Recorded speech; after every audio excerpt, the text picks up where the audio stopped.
मैं कराऊंगा। थोड़ा सा हाई लेवल क्वेश्चन है, ऑपरेटिंग रेशियो आने से स्टूडेंट कंफ्यूज होते हैं।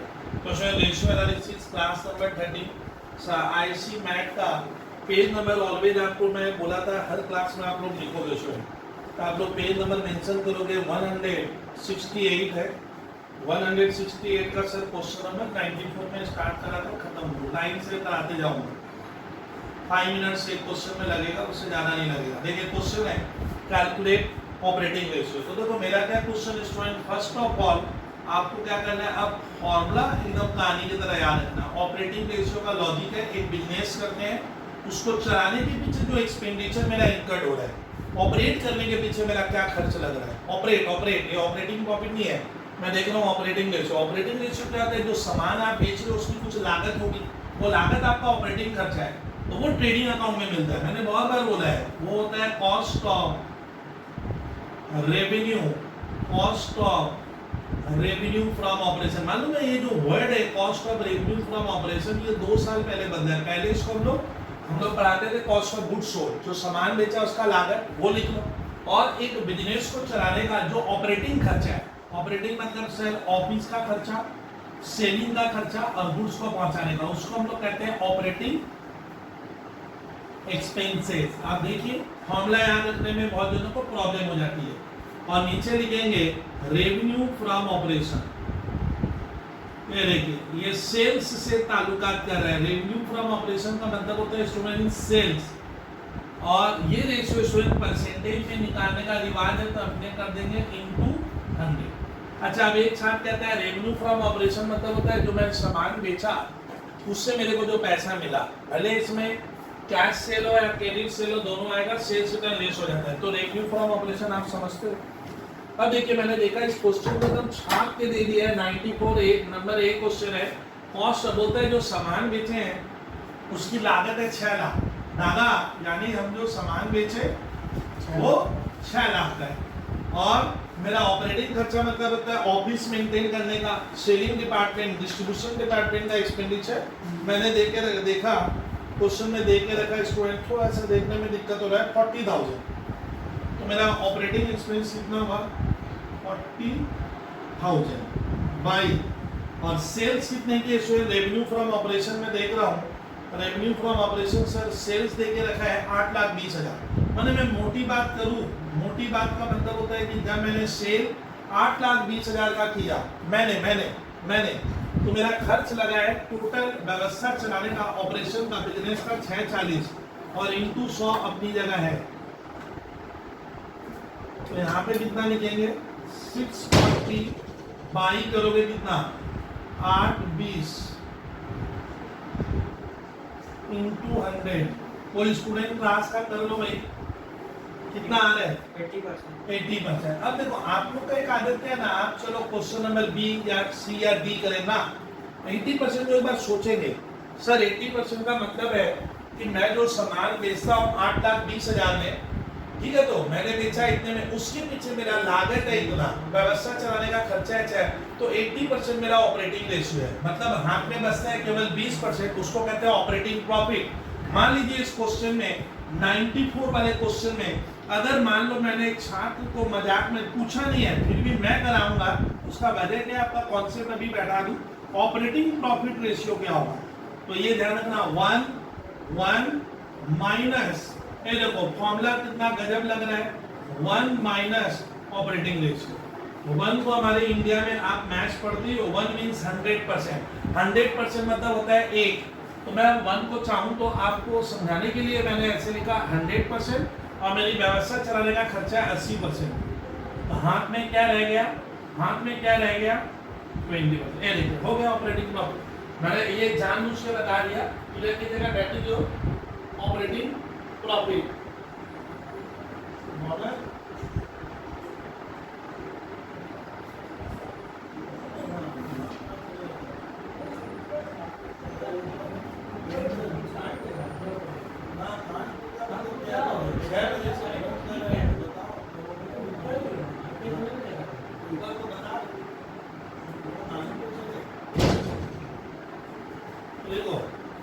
उसमें 1 माइनस ऑपरेटिंग रेशियो आप ध्यान से क्लियर करना, 1 का मतलब 100% और ऑपरेटिंग रेशियो आप समझते हो 80%।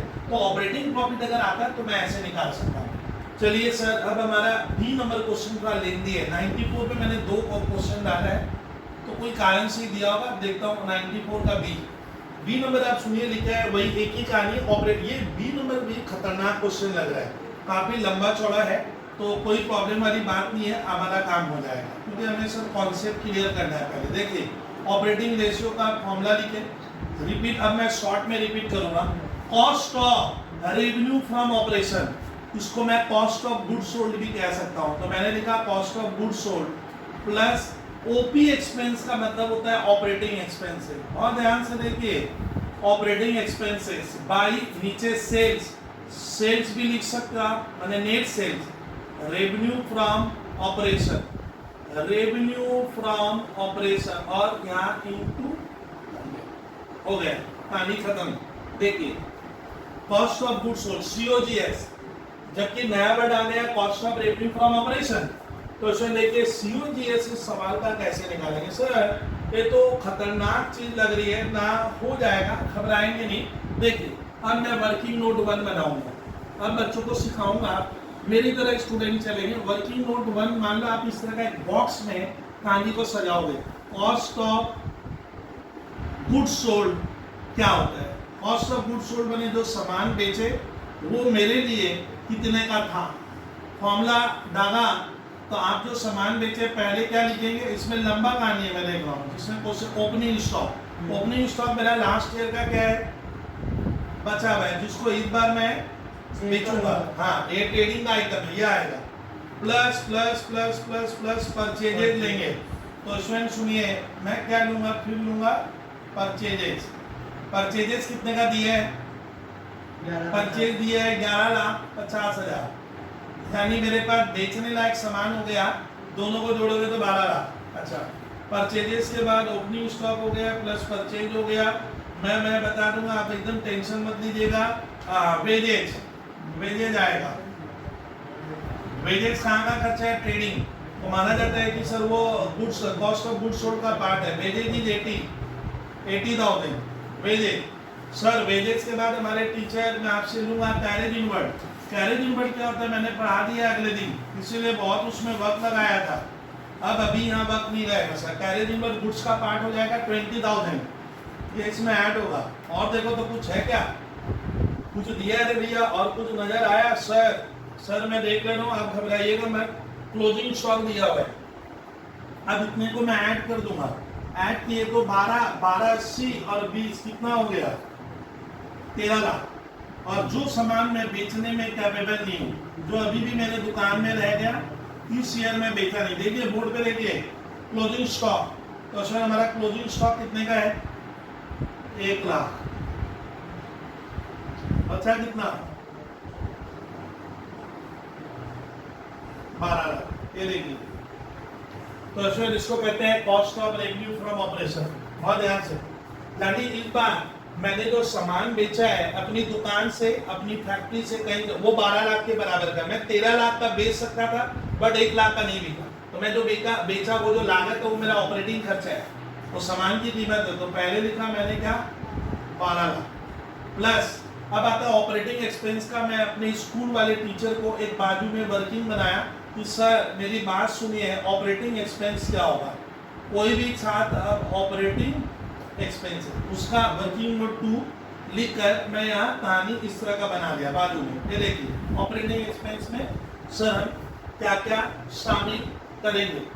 तो उसमें देखिए ऑपरेटिंग एक्सपेंस में सर को आपको सुनना होगा। ऑपरेटिंग एक्सपेंस मैं लूंगा, मैं पहले उन आइटम को बता रहा हूँ सर जो बहुत काम का है। ऑपरेटिंग एक्सपेंस में पहले आता है एम्प्लॉय बेनिफिट एक्सपेंस।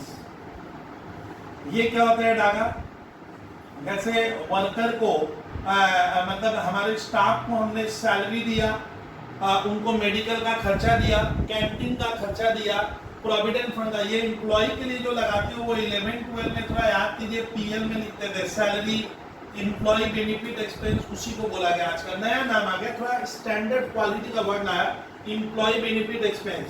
ये 1 लाख हुआ। अच्छा, फिर मैं एक काम कर रहा हूँ, उसमें रेवेन्यू फ्रॉम ऑपरेशन मैंने होता है सेल्स, तो मैं देख रहा हूँ रेवेन्यू फ्रॉम ऑपरेशन मतलब यहाँ पे आप सेल कितने का किए, तो सेल दोनों लीजिएगा, कैश और क्रेडिट। तो सुनिए, cash revenue from operation 4 lakh है, credit revenue from operation 16 lakh है, और कहीं सेल्स रिटर्न नहीं है। पहले सर को सुनिए, सर को सुन लीजिए। तो मेरा रेवेन्यू फ्रॉम ऑपरेशन कितना है विद्यार्थी, देखिए तो ये मैं पहले लिख दिया क्योंकि ये इजी बात है। इसमें क्या क्या लिए, कैश सेल और क्रेडिट सेल, और सेल्स रिटर्न क्या नहीं करेंगे, है ही नहीं। तो इन पर मैंने 20 लाख का सामान बेचा हूँ, ये ध्यान से सुनिएगा। अब उसके बाद सर आप जो ये बना रहे थे इसको थोड़ा कंप्लीट कराइए। डिप्रिसिएशन, इसमें हर कारोबारी क्या करता है बिजनेस में, फिक्स एसेट्स यूज करता है, तो उसका एवरी ईयर कुछ ना कुछ वो यूज कर लेता है, तो उसको ऑपरेटिंग एक्सपेंस मानेंगे। सर डिप्रिसिएशन की मात्रा टीचर ने कितनी लिखी, बोलिए मुझे, 80,000। डिप्रिसिएशन एक ऑपरेटिंग खर्चा है सर। उसके बाद ध्यान से सुनिएगा, उसके बाद मुझे ध्यान से सुनिएगा, डिस्काउंट अलाउड, यहाँ पे फंस जाते हो आप लोग। बोलिए, डिस्काउंट अलाउड का मतलब है सर मैं कस्टमर से जब पैसा ले रहा था अपने ग्राहकों से, तो हमें बहुत बार उन्हें डिस्काउंट देना पड़ता है, तो डिस्काउंट को मैं ऑपरेटिंग मानूंगा, क्योंकि सर मुझे अपने ग्राहक से रोज काम करना है, तो भैया हमें मेरे लाखों ग्राहक है, मुझे डिस्काउंट क्या करना पड़ता है, देना ही पड़ता है। तो एक तरह का ऑपरेटिंग टाइप का, आपको जीना है, बचना है, तो आपको अपने कस्टमर को डिस्काउंट आजकल देना ही पड़ता है, नित्य प्रतिदिन का काम है। जो मेरे बल्क परचेजर है, लाखों में खरीदते हैं या मैं लाखों में बेचता हूँ, तो कभी कभी डिस्काउंट आएगा। तो डिस्काउंट मैंने दिया है इस बार टोटल 10,000 रुपया, सर डिस्काउंट ले लिए सर। उसके बाद डिस्काउंट अलाउड हो गया, डिप्रिसिएशन उधर हाँ उधर नजर आया। सर हमारे कुछ कस्टमर पैसा डुबा दिए, बैड डेट, ये भी कब होगा, जब आप सामान बेचोगे तो कुछ ना कुछ ग्राहक आपका पैसा सर नहीं देगा, श्योर है। तो ये हर बिजनेसमैन को आजकल माना जाता है नॉर्मल बैड डेट। ये नया कॉन्सेप्ट आया है कि आप जब करोड़ों का बिजनेस करोगे तो थोड़ा बहुत पैसा आपका क्या होगा, डूबेगा। आपको उसका भनक लग जाता है कि भैया मैं जब करोड़ों में काम करूंगा तो थोड़ा बहुत पैसा डूबेगा। ये एक तरह का नॉर्मल वर्क है, आप इसको रोक नहीं पाओगे, इस पे कंट्रोल नहीं, ये नॉर्मल बैड डेट टाइप का हुआ, इसलिए मैं इसको ऑपरेटिंग में मान रहा हूँ। और interest on bill payable, interest on bills payable का मतलब जिस सप्लायर को मुझे पैसा देना था, बहुत बार हम सर टाइमली नहीं दे पाते हैं, होता है ना, मुझे सप्लायर को देना है, रोज गुड्स खरीदता हूँ रोज देना है, हर सप्लायर बोलता है ना सर आप तो लेट करते हो तो आपको ब्याज देना पड़ेगा, तो ब्याज की मात्रा ये मैं रेगुलर मान के लूंगा। ये तो ये वाला इंटरेस्ट और लोन नहीं है, कंफ्यूज मत हो। धागा क्या है, हाँ भैया बहुत खतरनाक, जिसने दिए है ना भैया क्या बोले, खतरनाक आइटम। ये इंटरेस्ट ऑन लोन में बोला था ऑपरेटिंग है, लेकिन ये इंटरेस्ट ऑन क्या है, बिल्स पेबल, मतलब जिसको बिल का ये नित्य प्रतिदिन का कार्यक्रम है, ये वो वाला इंटरेस्ट है। ये इंटरेस्ट और लोन होने से मत लेना, ये बहुत अलग टाइप का क्वेश्चन दिया था। कितना हुआ, 2 लाख, 2 और 12, ओ यहाँ 2 लाख, सॉरी ये 2 लाख। अब कीजिए गुना 100, भूल गया था भैया। तो मेरा ऑपरेटिंग एक्सपेंस का बहुत ही अच्छा क्वेश्चन ये सर, इससे बड़ा क्वेश्चन देगा नहीं, क्योंकि 70% ऑपरेटिंग एक्सपेंस आया। ऑपरेटिंग रेशियो 70% का मतलब डाटा, अगर मैं 100 में सामान बेचता हूँ तो 70 रुपया मेरा क्या होता है, खर्च, ऑपरेट होने का खर्चा लगता है। हाथ में बचा कितना, 30% को कहेंगे ऑपरेटिंग प्रॉफिट। एकदम देख लीजिए भैया, इससे ज्यादा वक्त नहीं दे पाएंगे, उस दिन बहुत वक्त दिया समझाने में। 94A और B, जबकि हमारे WB बोर्ड में सर एक भी क्वेश्चन बच्चा एक ये कर देना, यही मोड़ देना हो जाता है, क्योंकि ये एकदम लास्ट के रेशियो है, हर के बस का नहीं होता है। चलिए आगे बढ़े सर। ऑपरेटिंग रेशियो और ऑपरेटिंग प्रॉफिट के ऊपर एक एक्सपेंस किए, 94 के 2 क्वेश्चन हमने दोनों किया। सर अब पानी में आप कहाँ बढ़ रहे हो, देखिए मैं बैठा हूँ, मैं कराऊंगा, खाली आपको छापते चले जा रहा है सर। अब छापेंगे स्टूडेंट ऑपरेटिंग रेशियो का, इसमें एक बहुत ही आसान और मामूली सा क्वेश्चन है, प्रॉब्लम नंबर 95 कर लेते हैं सर, एक बार आइडिया और हो जाए सर। सवाल नंबर 95 लिखोगे, पेज नंबर लिखोगे तो सर खूबसूरती बढ़ जाएगी। The page number is 166 of math. Page लिखना बहुत जरूरी है सर मेरे हिसाब से, लिख ली सर। 95 में हमें पूछा है, पहले फॉर्मूला छाप देते हैं सर ऑपरेटिंग रेशियो। तो अब मैं स्पीड बढ़ा दिया हूँ, अब मैं फ्लो में चलूंगा, स्पेलिंग आदि समझ में नहीं आएगी।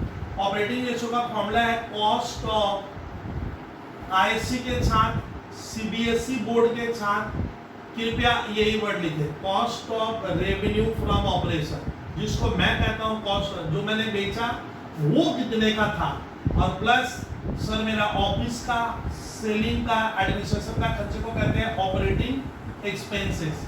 बटा ले आओगे, बटा में क्या लगेगा, revenue from operation, revenue from operation, और यहाँ इनटू 100 लिख लीजिए भाई, कहानी खत्म कीजिए।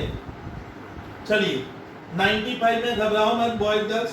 Cost of revenue from operation, इस टीचर को भैया लाखों धन्यवाद है। नगर किस का, किस खुशी का, फिगर दे दिया है सर, छपाया। मैं जो सामान बेचा वो 1.5 लाख का कहीं दिखा रहा है, cost of revenue from operation. और मेरी बात सुनिए, मेरा व्यवसाय चलाने का जो खर्चा लगा है सेलिंग एक्सपेंस, हाँ सेलिंग भैया आज के मॉडर्न वर्ल्ड में जीना है तो जरूरी है एडमिनिस्ट्रेशन। सेलिंग का 40,000, एडमिनिस्ट्रेशन का 20,000, 40 और 20 60 किस में गया, ऑपरेटिंग खर्चा है। हाँ। और मेरा सामान कितने में सेल हुआ, रेवेन्यू फ्रॉम ऑपरेशन है, सेल्स है 2,60,000 का। लेकिन भैया ये तो खतरनाक है, रेवेन्यू फ्रॉम ऑपरेशन रिटर्न, मैंने सामान क्या हो गया वापस आ गया, तो माना जाएगा मैंने सेल 2,60,000 का नहीं किया, 10,000 का लौट कर आ गया, तो मैंने सेल किया है कितने का, 250। ये डायरेक्ट कर दिया है, इतना बच्चा कर लेगा रहेगा आज का, इंटू 100 कीजिए, कोई छाप 84%। जरा तिवारी बता, 84% का मतलब होता है कि मैं अगर सामान 100 में बेचता हूं, मैं अगर ये जितना सुनोगे उतना कॉन्सेप्ट क्लियर होगा, एप्लीकेशन बढ़ जाएगी। 100 रुपए में बेचता हूं तो मेरा 84% खर्चे में क्या होता है, हाँ लग जाता है, ऑपरेट होने में चला, हाथ में बचता कितना है 16 दैट इज ऑपरेटिंग प्रॉफिट हो गया। 95 में सर इतना सही कहानी में देख रहा हूँ। और मैं बहुत ही मजेदार रेशियो लूंगा, इसको स्टूडेंट हम लोग बहुत डीपली पढ़ाना चाहते हैं क्योंकि ये नया आया है, 3 साल हुआ है सर इसको इंक्लूड किया है सभी बोर्ड ने, और ये बनता नहीं है। रिटर्न ऑन इन्वेस्टमेंट बहुत से बच्चों का होश उड़ा देता है sir, return on investment ratio से बनता नहीं है। और अभी स्टूडेंट जो आईसी सीबीएसई में 3-4 नए रेशियो आए हैं वो सुनिए, रिटर्न ऑन कैपिटल इन्वेस्टमेंट, ये एक नया रेशियो है सर। एक आया है अर्निंग पर शेयर, बाबा अभी आज समझाऊंगा उसको एकदम दिल से, अर्निंग पर शेयर नहीं बनता है।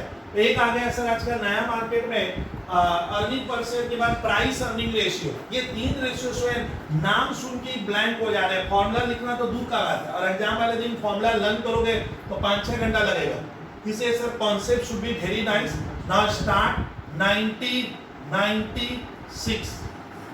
पेज लिख लेंगे तो थोड़ा बेनिफिट रहेगा, आपको ढूंढने में आगे तकलीफ नहीं होगी। 166 थोड़ा देखिए खाली देखिए सर। चलिए 96 नंबर स्टूडेंट सुनेगा जिसने भी दिया, बोलते हैं रिटर्न ऑन इन्वेस्टमेंट निकालो। भैया ये पावरफुल रेशियो है गर्ल्स, पावरफुल क्यों है भैया सर, इसका इतना महत्व क्यों है सर? इस रेशियो को लेकर सर बहुत जन पागल से हैं क्योंकि ये काम का रेशियो है बहुत। रिटर्न ऑन इन्वेस्टमेंट, डाका इन्वेस्टमेंट मतलब मैंने क्या पैसा लगाया, उस पे क्या मिला, उस पे मैं क्या कमा रहा हूँ भैया, ये जानना बहुत जरूरी हो गया। मॉडल ये भी एक प्रॉफिट है, आप कितनी कैपिटल पे। अब आता है यहाँ पे इन्वेस्टमेंट का मतलब तेरा पैसा ना गांव का पैसा, दोनों का बोले थे। मैं दोनों पे क्या कमा रहा हूँ, मेरा जो लगा मालिक का पैसा और बाहर वालों का। बाहर वाले में लॉन्ग टर्म, कौन सा लॉन्ग टर्म, जो हम लॉन्ग टर्म लोन लिए हैं। तो ये रेशियो मुझे बहुत ही अच्छा लग रहा है। इस सवाल में इसकी कहानी मैं सिखाऊंगा, और इसको तो जिसने दिया है सर बहुत घुमा कर दिया, मैं देख रहा हूँ। मेरे को सुनना, अपना सारा भूल जाना। सर फॉर्मूला जिसने बनाया है सर वो लिखा है क्या, नेट प्रॉफिट बिफोर लिखा है। मालूम है, बड़ा विचित्र इंसान है, बोलता है बिफोर क्या लिखो, बिफोर क्या भूल गए, इंटरेस्ट एंड टैक्स, यही तो बिफोर लगता है। बिफोर, अब एक साथ हमारे हिंदी में अपनी लैंग्वेज में उसको समझते नहीं है, बिफोर लिखने से बहुत फर्क पड़ता है। बिफोर इंटरेस्ट एंड टैक्स का मतलब है तेरा बिजनेस में नेट प्रॉफिट क्या है। इंटरेस्ट अगर मैं नहीं देता, इंटरेस्ट नाम का अगर मैं खर्च नहीं करता, नहीं लगता, और मुझे सरकार को टैक्स नहीं भरना पड़ता, तो मैं क्या कमाता। यानी नेट प्रॉफिट एकदम लास्ट वाला नहीं, उससे ऊपर वाला पूछ रहा है। वाह, वेरी गुड आंसर भैया। ये इतना आसान है, ऊपर वाला पूछ रहा है। Net profit before interest and tax by क्या, कैपिटल। हाँ गर्ल्स, कैपिटल एम्प्लॉय माने तुमने क्या पूंजी लगाई, और साइड में इस सारे में क्या ले आओ, इंटू 100। सर कराइए तो देखते हैं आप कैसे कराओगे। अब इसमें मैं थोड़ा सा, हमारा ज्ञानबाजी ये है 96 नंबर सम्स को सर सीधा सपाट क्वेश्चन नहीं है कि आप देख देख कर बैठा लोगे, जिसने दिया है बहुत घुमा घुमा कर दिया है, बहुत सोच समझ कर दिया है। चलिए सर सोच समझ के उसको देने दीजिए, हम कहानी करते हैं। देखिए सर को सुनिए, अब मैं यहाँ पे तिवारी एक काम कर रहा हूँ कि मुझे क्या चाहिए, मुझे क्लास 11 का थोड़ा सा नॉलेज अकाउंट्स का लगता है, अच्छे छात्रों को लगेगा। ये देखिए 11 में हम मान लो कंपनी ने सोलो प्रोप्राइटरशिप में इस तरह का एक पीएल अकाउंट बनाते थे। जरा सुनिए गर्ल्स या बॉयज, पीएल के लास्ट में हम लिखते थे नेट प्रॉफिट जो हमारा आता था, ये सारे यहाँ पे खर्चों को क्या करके, इनडायरेक्ट खर्चा को बांट देकर घटा कर, तो सर ये बचता था।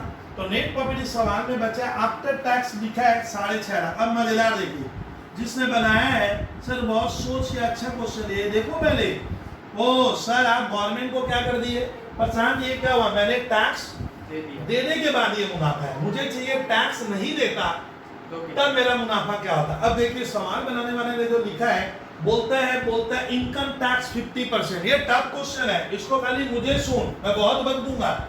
मजेदार क्वेश्चन मिल गया है सर यहाँ पे। अब मुझे सरकार को क्या देना है, इसके ऊपर टैक्स लिखा जाता है।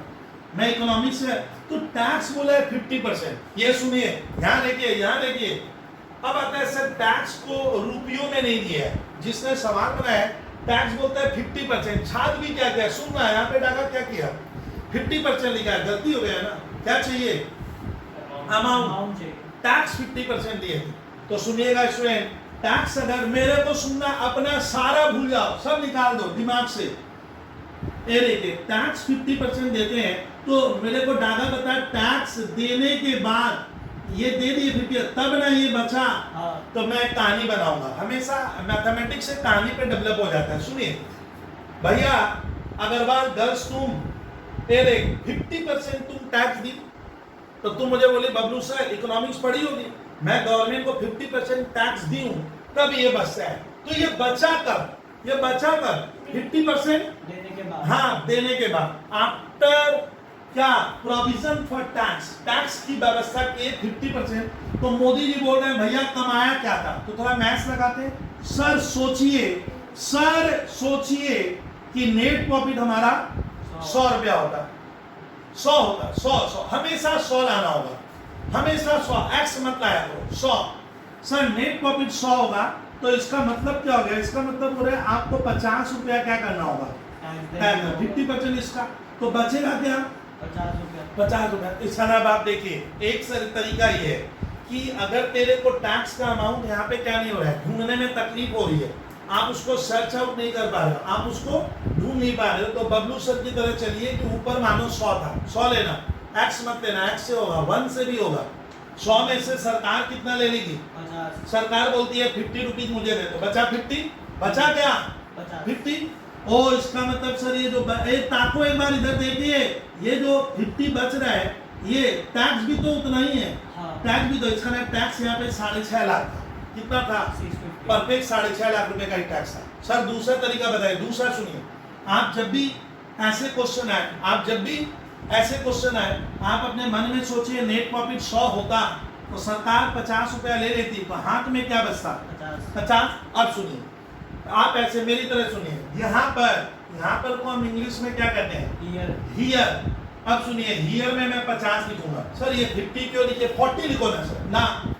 आप मन में सोचो कि प्रॉफिट अगर 100 है, 50 हमारी सेंट्रल गवर्नमेंट टैक्स लेगी, तो बचेगा क्या, तो मैं लिखूंगा बचा बात है 50 है, 50 6.5 लाख के बराबर है। ये देखो, ये सुनकर ना बच्चे पागल हो जाते हैं, सर 50 क्या लिखे, 6.5 लाख के बराबर है। सर हमें क्या चाहिए 50 ना, 50 से और क्या ज्यादा, हमें तो ऊपर जाना है, तो 50 मैं लिखूंगा 6.5 लाख के बराबर है। और अगर यहाँ हो सके आप परसेंट लगा सकते हो, तो डाका क्या यहाँ पर, सर ये जो बचा हुआ है ये 50% देने के बाद बचा हुआ है, तो ये मैं मानूंगा मैथ में क्या है 50% के बराबर है, तो मैं लिखूंगा यहाँ पर हियर 50% बराबर 6.5 लाख है। ये बच्चे नहीं समझ पाते। अगर इस सवाल में लिखता डागा, सुनिए टैक्स 40% है, इसलिए मैं सब सिखाऊंगा एक ही में। तो परेशान, अगर टैक्स 40% होता तो बचा हुआ जो बचा वो क्या होता, वो 60%। तो मैं यहाँ लिखता ईयर 60% बराबर इतना है, बट मैंने क्या लिखा 50% बराबर इतना है। एक मैंने 100, तो 100 एक बराबर क्या होगा 6.5 लाख बाई 50% होगा। डागा सुनिए, एक मैंने पूरा, एक मैंने 100 आएगा 13 लाख। 13 लाख इसका मतलब स्टूडेंट बॉयज गर्ल्स, अब सर इसको इरेज करेंगे। इसका मतलब मेरा यहाँ पे बॉयज गर्ल्स सुनिए सुनिए, ये थोड़ा बकने लायक सवाल है, बताना बहुत पड़ेगा मुझे। इसका ना आपका इस जगह पे 13 लाख है। अब 13 लाख से तुम सरकार को क्या करेगा 50% दोगे। अब 50% क्या होगा 650 बचेगा, ये बचेगा, ये मेरे हाथ में बच जाएगा। और 50% मुझे सरकार को टैक्स देना है। अब देखिए 13 लाख का 50% करोगे तो क्या होगा 650। हाँ यहाँ पे 650। तो टीचर पकड़ लिया इससे। ये जो आया ना बस ये 13 लाख पे हमने तब टैक्स कितना दिया, टैक्स बराबर कितना दिए थे। हाँ हाँ हाँ हाँ 13 लाख का क्या गर्ल्स 50%, 6 लाख ना 6,50,000 ना 50% है। 50/100 है वो, कंफ्यूज मत हो। गर्ल्स सुन 50/100 ऊपर चला जाएगा 100/50, तो 100/50 करेंगे वो 13 लाख आएगा, उसमें मत घबराओ। मैं क्या कह रहा हूँ तब ये फिगर 13 लाख आया था मैंने टैक्स के ऊपर वाला, इसका 50% दिए 50% बच गया, समझ लो। तो इसमें डागा हम लोग कड़ी क्या क्या ढूंढे अभी तक, कड़ी कड़ी कड़ी कड़ी ढूंढा, इससे टैक्स का फिगर 3.5। अब लिखा है नेट प्रॉफिट टैक्स इंटरेस्ट। अब ऊपर क्या रहता है, इसके ऊपर आता है इंटरेस्ट, तो इंटरेस्ट भी तब अपने क्या किया होगा दे दिया होगा। तो इंटरेस्ट कितना दिए थे, तो गर्ल्स क्वेश्चन नंबर 96 में ये बंदा लोन लिया है, लोन लिया, हाँ सर लोन लिया है, लोन लिया है, ये डिबेंचर लोन को कहते हैं। तो सुनिए इंटरेस्ट की मात्रा इसकी आएगी 12.5% के रेट से बंदा लोन लिया है। तो आप कहीं लिख लो इंटरेस्ट ऑन लोन, यानी तात्पर्य क्या हुआ डागा, लोन मतलब कंपनी क्या ली है डिबेंचर। हाँ लोन डिबेंचर को कहते हैं, थोड़ा कठिन है तुम लोग के लिए। तो सर ये लोन लिया है 8 लाख का, ये कंपनी बंदा 8 लाख का लोन लिया है। रेट कितना है, रेट कितना है सर, रेट है 12.5%। जरा जल्दी जल्दी निकालिए, बोलिए 12.5% कितना आ रहा है। देखो भाई 1 लाख, 1 लाख। तो डागा यहाँ सर को ज्यादा सुनिए, अभी मेहनत कीजिए। 1 लाख तक क्या रहा इंटरेस्ट आएगा। अब मुझे क्या चाहिए नेट प्रॉफिट।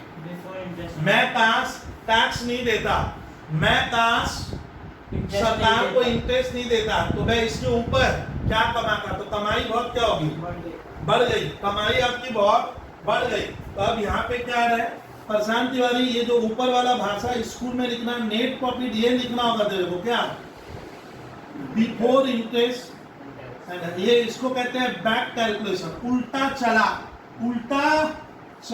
Back calculation. अब जोड़िए 13, यहाँ क्या आया इसका, ये फिगर मेरा 14 लाख का था। यहाँ जानवी अग्रवाल एकदम कंफ्यूजन मत लग, सर को 4 बार 5 बार 10 बार 100 बार आपको पूछना पड़ेगा। यहाँ ये हो गया, इसका 14 लाख था। देख 14 लाख पे इंटरेस्ट दिए 1 लाख 13 लाख, और 13 लाख पे क्या लगा था 50% टैक्स 4.5, तो ये 6.5 बचा था। मुझे चाहिए तो ये सम जिसने बनाया है अच्छा क्वेश्चन बनाया है, बंदे ने बहुत सोच समझ के बनाया है। तो sir net profit before interest and tax क्या होगा, कितना लाख आया 14 लाख।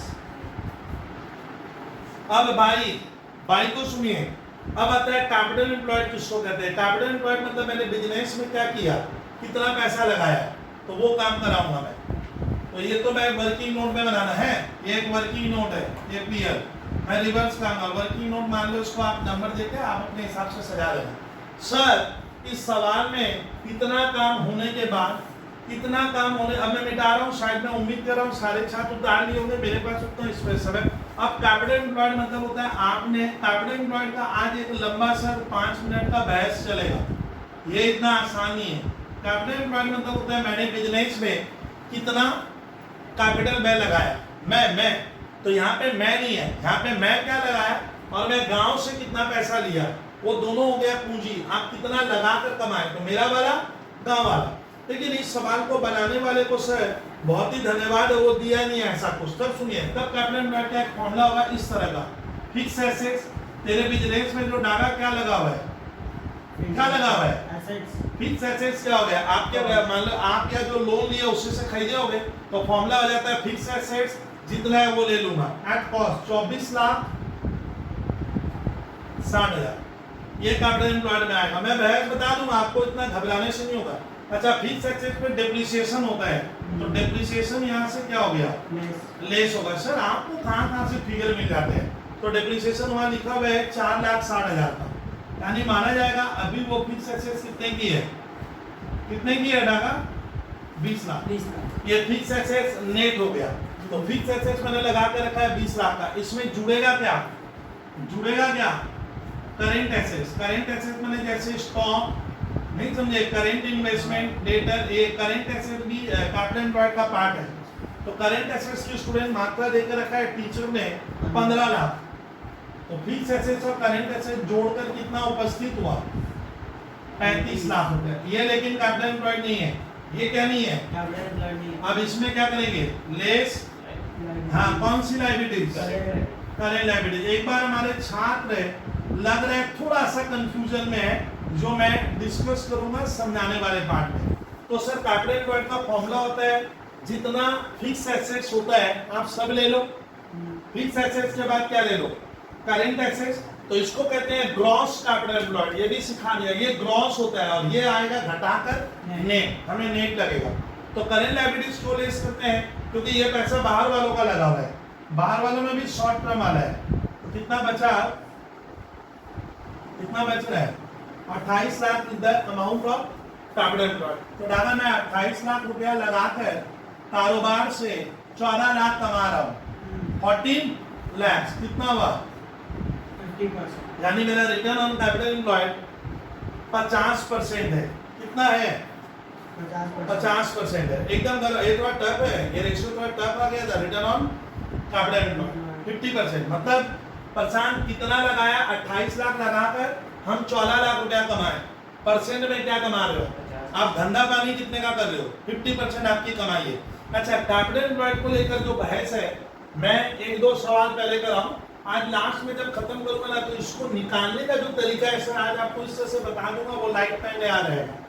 उसके बाद भी अगर तुम याद नहीं पा रहे तो उसको समझना थोड़ा, ये बहुत टफ है, ये सर निकाल लिया यहाँ पे। कैपिटल एम्प्लॉयड मैंने मैं कितना पैसा लगाया, आपको दिया नहीं है, मेरा पैसा गांव का पैसा। तो आपको फॉर्मूला याद रखना होगा, फिक्स एसेट्स मैंने नॉन करेंट एसेट्स, उसमें आपको नॉर्मली सर फिक्स एसेट देता है, नॉन करेंट इन्वेस्टमेंट देता है, तो वो मत लेना। मतलब मोटी बात करूँ, एक बार fix assets plus current assets less current liabilities, ये हो गया पूंजी लगा। मैंने इतना पैसा, इसमें मेरा पैसा है और ये फिक्स एसेट मैंने खरीदे, उसमें गांव का भी पैसा लगा हुआ है, तो दोनों का पैसा आ जाता है। तो ये ऐसे बनेगा। और net profit before interest and tax एक अलग ही कहानी था, इसको मैं फिर एक्सप्लेन करूंगा। यही तो ये रेशियो इसलिए ज्यादा पूछता है कि इसमें बैक कैलकुलेशन होता है, इसमें ना एक बच्चे का ब्रेन चल रहा है कि नहीं चल रहा है, ये रेशियो ऐसा ही आता है, इसमें बहुत घुमा नहीं रहा है, बहुत टेक्निकल चीजें आ जाती है। इससे रेशियो में देखो आजकल एग्जाम में ये अर्निंग पर शेयर, ये सब सर एक टीचर का फ्लेवर है, बोला ना ये सब हम देंगे सर, तो ये तो आपको मेहनत वहाँ करनी पड़ेगी, सीधी बात ये है। अब मेरे को बोला है 97 में मैं लगूंगा, तो मैं इरेज करूंगा 97, देखिए मिनट जा रहे हैं, इरेज हो रहा है, डाउट नहीं है तो हाँ मैं गलत तो सब समझाने का काम बाद में कर लूंगा थोड़ा बहुत।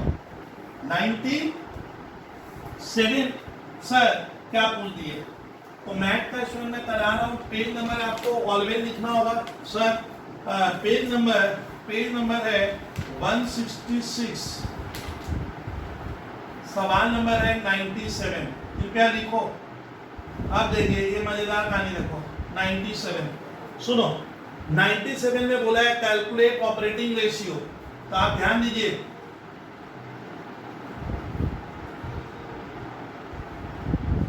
Operating ratio. अब जरा सुनो स्टूडेंट, ऑपरेटिंग रेशियो का हम फॉर्मूला कैसे, ऑपरेटिंग मतलब जो व्यवस्था, जो बिजनेस में ऑपरेट कर रहा हूं, मेरा उसमें खर्च क्या लगता है। तो सर ऑपरेटिंग रेशियो का फॉर्मूला हमने सीख लिया था, बहुत ध्यान से सुनिए सर से।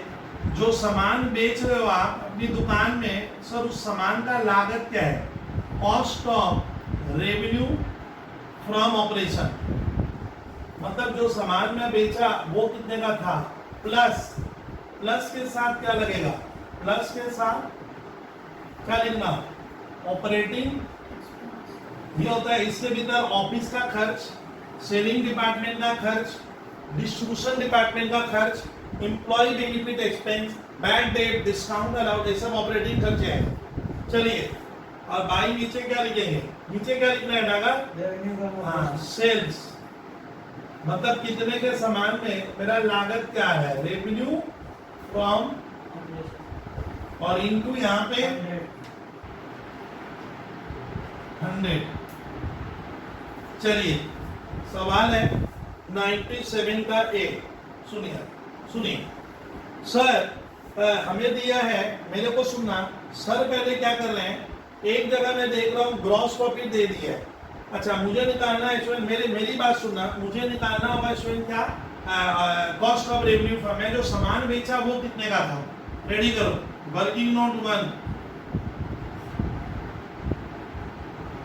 Cost of revenue from operation. ठीक है, cost of revenue from operation. सुनिए, आप घबराइए एकदम मत। Cost of revenue from operation का फॉर्मूला होता है स्टूडेंट, एक फॉर्मूला होता है सेल्स। क्या लिखोगे? सेल्स से क्या घटा देंगे? यहाँ पे ये फॉर्मूला लगेगा, रेवेन्यू फ्रॉम, गर्ल्स बॉयज सुनिए, रेवेन्यू फ्रॉम ऑपरेशन में होता है सेल्स माइनस ग्रॉस प्रॉफिट, तो उस सामान की लागत आ जाएगी। अब रेवेन्यू फ्रॉम ऑपरेशन कितना दिया है? देखो, नेट रेवेन्यू फ्रॉम ऑपरेशन कितना दिया है? 8 लाख। तो रेवेन्यू फ्रॉम ऑपरेशन कितना हो गया? मैं कितना कमा रहा हूँ डागा? 8 लाख रुपया ना, मेरा सेल है, कमाना नहीं है, सॉरी, ये सेल है।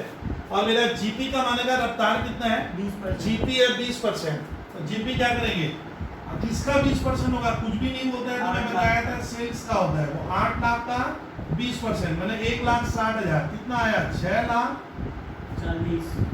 यानी परेशान, मैंने जो सामान बेचा था, भले मैं वो 8 लाख में बेचा, रेवेन्यू फ्रॉम ऑपरेशन मैंने सेल्स, इसमें कैश और क्रेडिट क्या है? दोनों। ये गलती वाला, इसमें कैश सेल क्या मत करो, लेस नहीं कर। आपने लिखा, देखो ना बुक्स में वर्ड आया, मैं देखा हूँ जिसने बनाया वो रेवेन्यू फ्रॉम ऑपरेशन लिखा है। बस रेवेन्यू फ्रॉम ऑपरेशन को हम क्या मानेंगे? कैश सेल भी और क्या, मतलब दोनों में ही कमाया। तो मेरा कॉस्ट ऑफ गुड्स। अब आता है ऑपरेटिंग एक्सपेंस की परिभाषा बनाइए सब। वर्किंग नोट 2 बोल डाला, ऑपरेटिंग एक्सपेंस में हम विद्यार्थी क्या क्या ले इस सवाल में जो पीएल में लगता है। तो ऑपरेटिंग एक्सपेंस में आएगा ऑफिस का खर्चा, ऑफिस एंड सेलिंग। देखो तो विद्यार्थी कोई कितना? 60,000। वेरी गुड भाई, ठीक है, 60,000। और डिप्रिसिएशन की मात्रा कितनी है? 20,000 हमारा डिप्रिसिएशन। हाँ, डिप्रिसिएशन सर क्या है? एक स्वाभाविक प्रक्रिया है, यही आएगा। बोलिए, loss on sale of assets operating expense में क्या आएगा? मान ले मैं कोई व्यवस्था चलाऊंगा, तो भाई वहां पे रेंट आएगा, इलेक्ट्रिसिटी देना है, वर्कर को सैलरी देना है, वेजेस देना है, ये ऑपरेटिंग है। लेकिन आप कोई एसेट बेच के मैं परेशान लॉस खा गया, तो ये बिजनेस में एक हादसा है, ये रोज रोज नहीं होता है, ये ऑपरेट होने के लिए बार बार नहीं होगा। अरे भी एसेट बेचे क्या हो गया, तो ये जिंदगी भर बार बार नहीं होगा। तो वो घटना मैं मानूंगा मेरा ऑपरेटिंग एक्सपेंस नहीं है, ऑपरेटिंग एक्सपेंस नहीं है। ऑपरेटिंग एक्सपेंस तुमको समझती है, ये ऑपरेटिंग नहीं माना जाए। ऑपरेटिंग वो है जो व्यवस्था चलाने के लिए क्या होगा, लगता है। तो यहाँ पे मैं देखा हूँ, जबरदस्त क्वेश्चन है, loss on sale of plant दिया है, बच्चे लिख दिए ना भैया, मत लिख सर। अब इसका आंसर देखिए, cost of revenue from operation कितना आया? 640, वही तो। और ऑपरेटिंग खर्चा कितना दिखा है? 80,000। ये देखिए ना, ये 80 बाई सेल्स, तुम लोग बताओ भाई, 8 लाख का है क्या? हाँ भाई 8 लाख, सही बोल रही हो। 8 लाख इंटू 100 करो तो, करो भाई, पक्का 90% का मतलब ये है कि अगर मैं 100 रुपए में सामान बेचता हूँ, 100 में बेचूंगा, तो मेरा ऊपर वाला खर्चा पानी 90 रुपए का है। मेरा ऑपरेटिंग रेशियो यहाँ पे बहुत ज्यादा है, और हाथ में क्या बचेगा? 10% को कहते हैं ऑपरेटिंग प्रॉफिट। तो ये क्वेश्चन भैया सॉलिड क्वेश्चन था, क्योंकि यहाँ पे बच्चे गलती करेंगे। Loss on sale of plant एक घटना तो है, नुकसान तो हुआ, लेकिन ये मेरा नित्य प्रतिदिन का काम नहीं है, ये बार बार नहीं होगा, ये गर्ल्स, तो उसको मैं ऑपरेटिंग खर्चा नहीं कहूंगा। फिर मैंने और क्या बताया था, आप किसी से लोन लिए, loan in long term loan लिए, इंटरेस्ट ऑन लोन, वो क्या नहीं है, ऑपरेटिंग खर्चा loss on sale of building, loss on sale of investment, ये होता है, यह हादसा है, चलेगा, लेकिन ये बिजनेस व्यवस्था चलाने का ऑपरेटिंग खर्चे के श्रेणी में सर ये शामिल नहीं होगा। मोटी बात ये है सर 97 का एक बी भी आप दिए हो, देख रहा हूं, तो ए कराया तो बी भी कर लेते हैं। 97 नंबर सवाल, उसका पोर्शन बी, पेज लिखेंगे तो आप फायदे में रहोगे। The page number is 166। अब सर को देखिए, ये मैंने बना दिया पेज नंबर। अब देखो सुनो, ये मजेदार क्वेश्चन लग रहा है, छोटा सा ये लिटिल मास्टर टाइप का लग रहा है। बोलता है ऑपरेटिंग कॉस्ट 6,80,000 है। इस क्वेश्चन को ना थोड़ा मैं प्रशांत लिखूंगा, ठीक है। ऑपरेटिंग कॉस्ट कितना दिया है डाला सर, ये है क्या सर, ये मैं तो जिंदगी में सुना नहीं ना सुना है। ऑपरेटिंग कॉस्ट वर्ड और ऑपरेटिंग एक्सपेंस में फर्क है। ऑपरेटिंग कॉस्ट मतलब जो सामान में बेचा उसकी लागत, और ऑपरेटिंग एक्सपेंस क्या होता है, ये दोनों क्या है, अलग ना जुड़ के होता है ऑपरेटिंग कॉस्ट। मैं बोला जो सामान आप बेचते हो वो कितने का था, उसको कहते हैं कॉस्ट ऑफ गुड्स सोल्ड। और ऑपरेटिंग खर्चा मैंने ऑफिस चलाने का, सेलिंग का। लेकिन मैं अगर सारे को क्या कर दूं, तब वर्ड लगाना क्या, ऑपरेटिंग कॉस्ट। ऑपरेटिंग कॉस्ट में क्या क्या जुड़ा हुआ है, ध्यान दे, ध्यान दे। इसमें आपका उस सामान का लागत cost of goods sold plus operating expense क्या है, दोनों जुड़ा हुआ है, दैट इज ऑपरेटिंग कॉस्ट। चलिए अब ऑपरेटिंग एक्सपेंस भी दिया है, सर फंसाने का कोशिश कर रहे हैं, टीचर मुझे फंसा रहे हैं सर। ऑपरेटिंग एक्सपेंस इसमें जुड़ा हुआ है डाका। चलिए डाका जीपी कितना कमाया, बोलता है जीपी 25%, बोलता है जीपी 25% है, कैलकुलेट ऑपरेटिंग रेशियो। भैया बहुत ही खतरनाक सवाल सा लग रहा है सर ये, सुनिए अभी कहानी मेरे पास बाकी है। जीपी कितना है 25%। निकालने क्या बोला है, ऑपरेटिंग रेशियो। अब मुझे सुनिए, अब सुनिए नाउ, अब सवाल अब बन रहा है, ये तो मैं लिख दिया हूं। चलिए कोई छात्र क्लास का बताए कि ऑपरेटिंग कॉस्ट क्या होता है।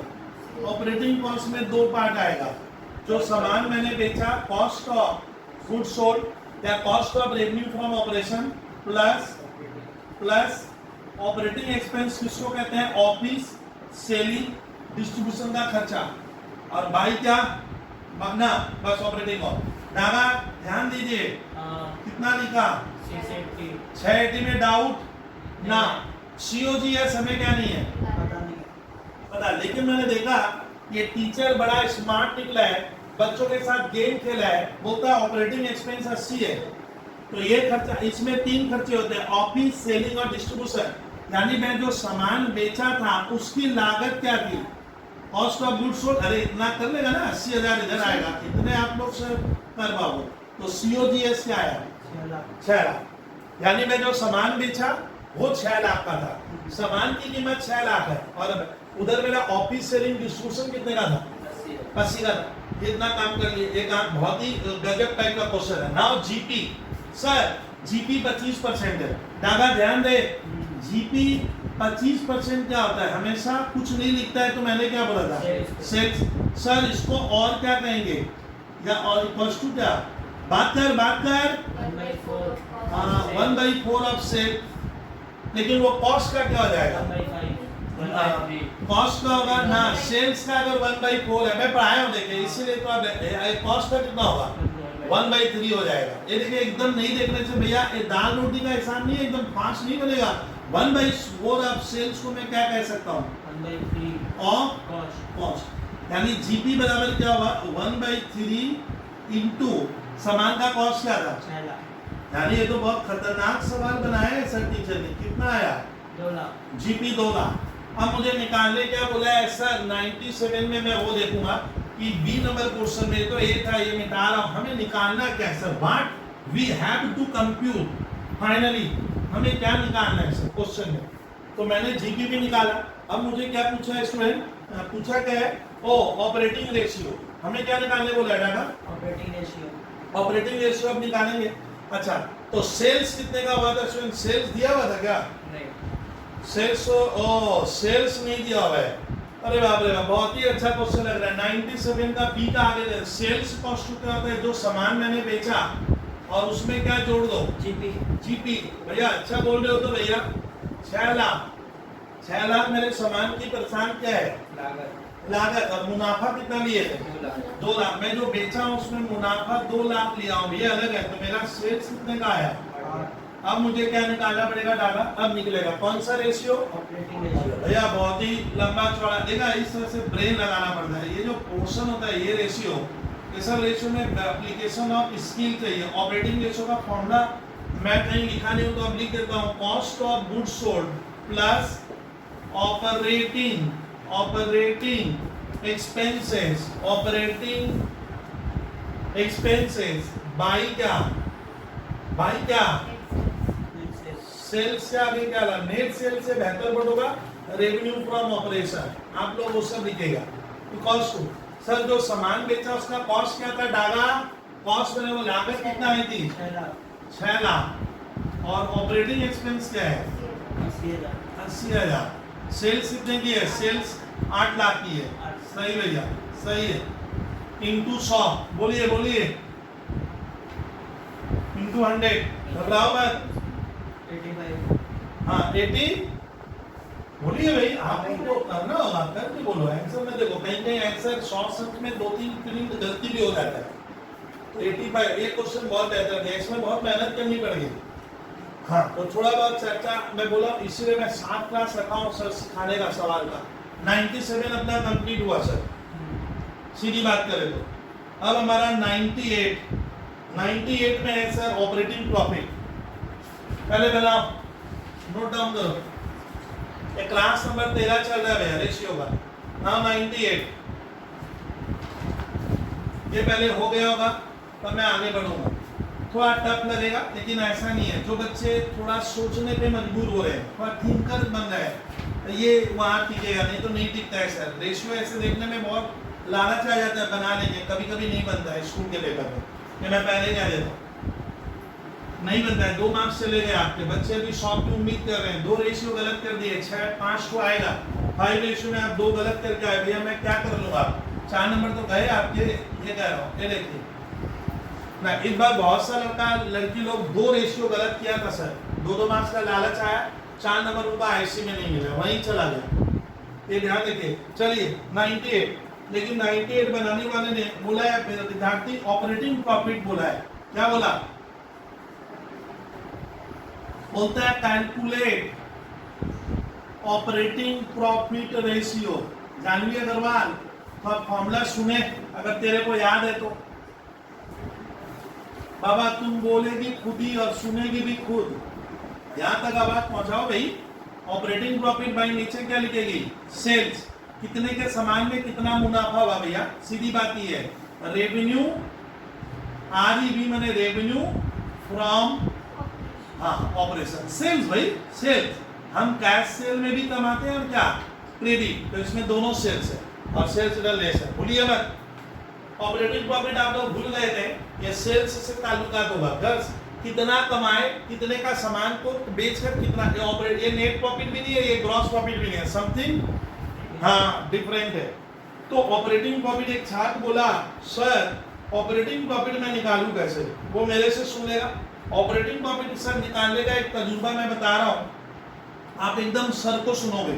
कैलकुलेशन ऑफ ऑपरेटिंग प्रॉफिट, या तो तुम लोग ट्रेडिंग पीएल बना लेना दादा, या तो ट्रेडिंग पीएल बना तो लो। कैलकुलेशन ऑफ क्या लिखा, ऑपरेशन ऑपरेटिंग प्रॉफिट का कैलकुलेशन करते हैं। ऑपरेटिंग प्रॉफिट क्या होता है सर, जो जीपी आता है, जीपी से जो मेरा ऑपरेटिंग इनकम और ऑपरेटिंग खर्चा लेस करेंगे, खाली वही खर्च जो बिजनेस से ताल्लुकात कर रहा है। थोड़ा सुनिए, ये बहुत टफ लगेगा आपको। तो सर पहले एक देखिए, अब आता है एक छात्र सर ब्लैंक हो गया, ब्रेन उसका काम नहीं कर रहा है, सर हम क्या करें। तो सर मेरे ये क्वेश्चन को जो मैंने दिया है ये थोड़ा लंबा चौड़ा भी दिया। अब सुनिए, मैं जैसे एकदम सिखाऊंगा एकदम ऐसे सीखना है। एक रास्ता है, स्कूल के पेपर में हम पहले क्या किए, फास्ट एक ओरली, ये तो वर्किंग है, ट्रेडिंग अकाउंट बनाएंगे। ट्रेडिंग अकाउंट में इधर क्या आएगा, ओपनिंग स्टॉक, ये बेचने का ना डागा फेंकने का हिस्सा, बेचने का ये बीचू का सेल है, ये लास्ट ईयर का है मेरे पास 1 लाख का, सवाल में 1 लाख है। सब परचेजेस, इससे रिटर्न को क्या करना है, हाँ लेस करके लिखेंगे। परचेज 10 लाख का, परचेज 10 लाख का ना सर रिटर्न को नजर नहीं आया, तो 10 लाख का परचेज हुआ। परचेज मैंने ये भी बेचने लायक हो गया 11 लाख। रेवेन्यू फ्रॉम ऑपरेशन मैंने क्या होता है Daga, very good answer. Revenue from operation, जो छात्र हमारे भूल जाते हैं वो हिंदी साइड में सेल है। रेवेन्यू फ्रॉम ऑपरेशन 15 लाख, उससे रिटर्न लेस करेंगे। सेल्स क्या करना, less sales return, RET means return हो गया। कितने का सामान लौट गया भैया, 30,000 का। तो सेल कितने का मालूम हमें, 14,70,000 का हुआ, ये गया इधर। फिर student closing stock, closing stock मैंने वो स्टॉक जो दुकान में है बट मैं अभी तक बेच नहीं पाया, ये इसी का पार्ट है परचेज का। परचेज में से कितना रह गया, 1.5 लाख। अब बताइए डागा क्या आ गया, ग्रॉस प्रॉफिट, ग्रॉस प्रॉफिट आ गया। आपको चाहिए ऑपरेटिंग प्रॉफिट, अभी तक हमारा सिलसिला क्या हुआ, ग्रॉस प्रॉफिट तक ही बढ़ा है, तो ये ग्रॉस प्रॉफिट आ गया। ग्रॉस प्रॉफिट कोई विद्यार्थी का क्लास का छात्र है, 14 और 1 15, 15 15 15 15 16 20 16 20 16 20 16 20 और 11 5 लाख क्या 20। अब परेशान बता, ऑपरेटिंग प्रॉफिट कौन सा प्रॉफिट है, जो ग्रॉस प्रॉफिट जो आया ना ये नहीं है। इसके बाद क्या बनाएंगे, पीएल।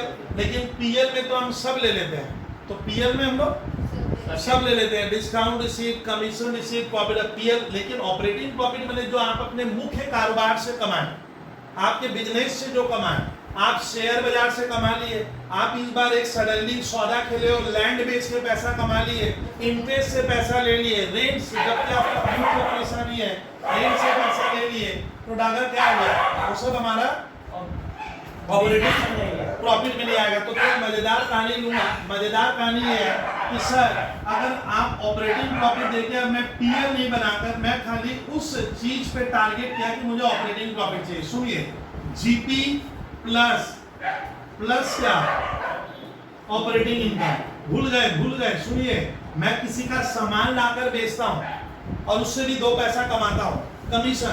तो आप अगर ट्रेडिंग कमीशन कमाने का ऑपरेटिंग प्रॉफिट हो गया, ये ट्रेडिंग में नहीं आया, यहाँ नहीं आया।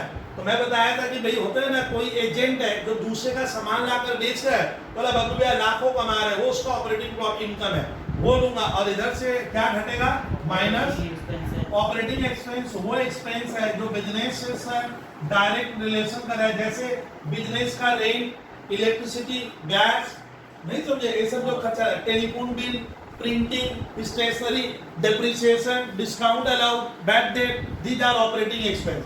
सर कौन सा खर्चा ऑपरेटिंग है, हम बच्चे हम सर, ऑपरेटिंग खर्चा वो नहीं है सर जो बार बार नहीं होगा। जैसे ऑपरेटिंग खर्चा में जाना माना जाता है, आप लोन लिए करोड़ों का, इंटरेस्ट दोगे तो इंटरेस्ट ऑपरेटिंग नहीं माना गया, वो फाइनेंशियल कॉस्ट है।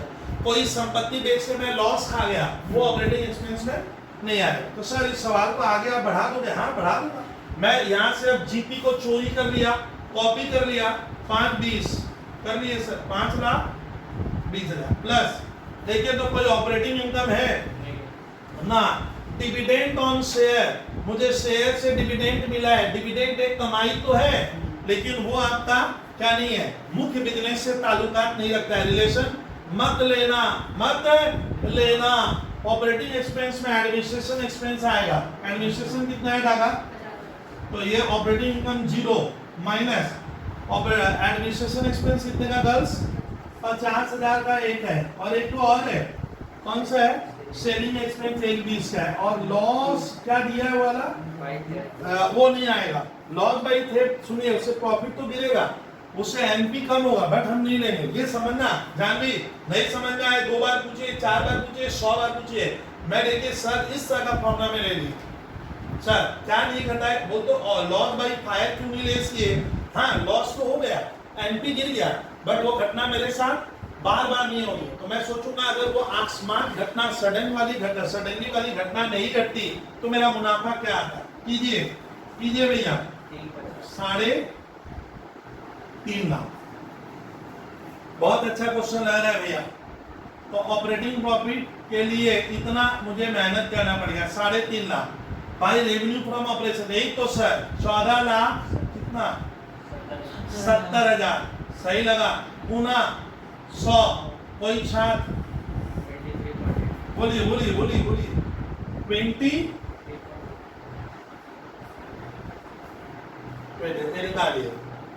अच्छा अभी इसमें मैं थोड़ा ट्विस्ट है थोड़ा कहानी है वो पूछूंगा दादा एक छात्र को मैंने बोला या मैंने किसी सामने वाले व्यक्ति को बोला कि भाई मेरी कंपनी का मेरी फर्म का मेरी दुकान का मेरी ऑर्गेनाइजेशंस का ऑपरेटिंग प्रॉफिट 23.8 है इसका मतलब आप 100 रुपए में अगर सामान बेचते हो 100 रुपीज में मैं प्रोडक्ट सेल करता हूं तो 23 रुपया 80 पैसा क्या होता है बच जाता है हाथ में ये नेट प्रॉफिट नहीं रहेगा ऑपरेट बिजनेस से और बाद में क्या हो गया खर्च वो हो गया ऑपरेटिंग रेशियो अगर इसमें पूछता ऑपरेटिंग रेशियो क्या है तो आप 100 से इसे क्या करना हो जाता है डायरेक्ट उस समय फॉर्मूला में नहीं जाएंगे हमने किया सर 98 का ए 98 का ए रुकिए भैया 166 हाँ चलिए हमने किया 98 का डागा ए फिर स्टूडेंट मैं करा रहा हूँ आप खाली सर को सुनते चलना आपको इधर उधर नहीं देखना है खाली सर को सुनने का है बैठे बैठे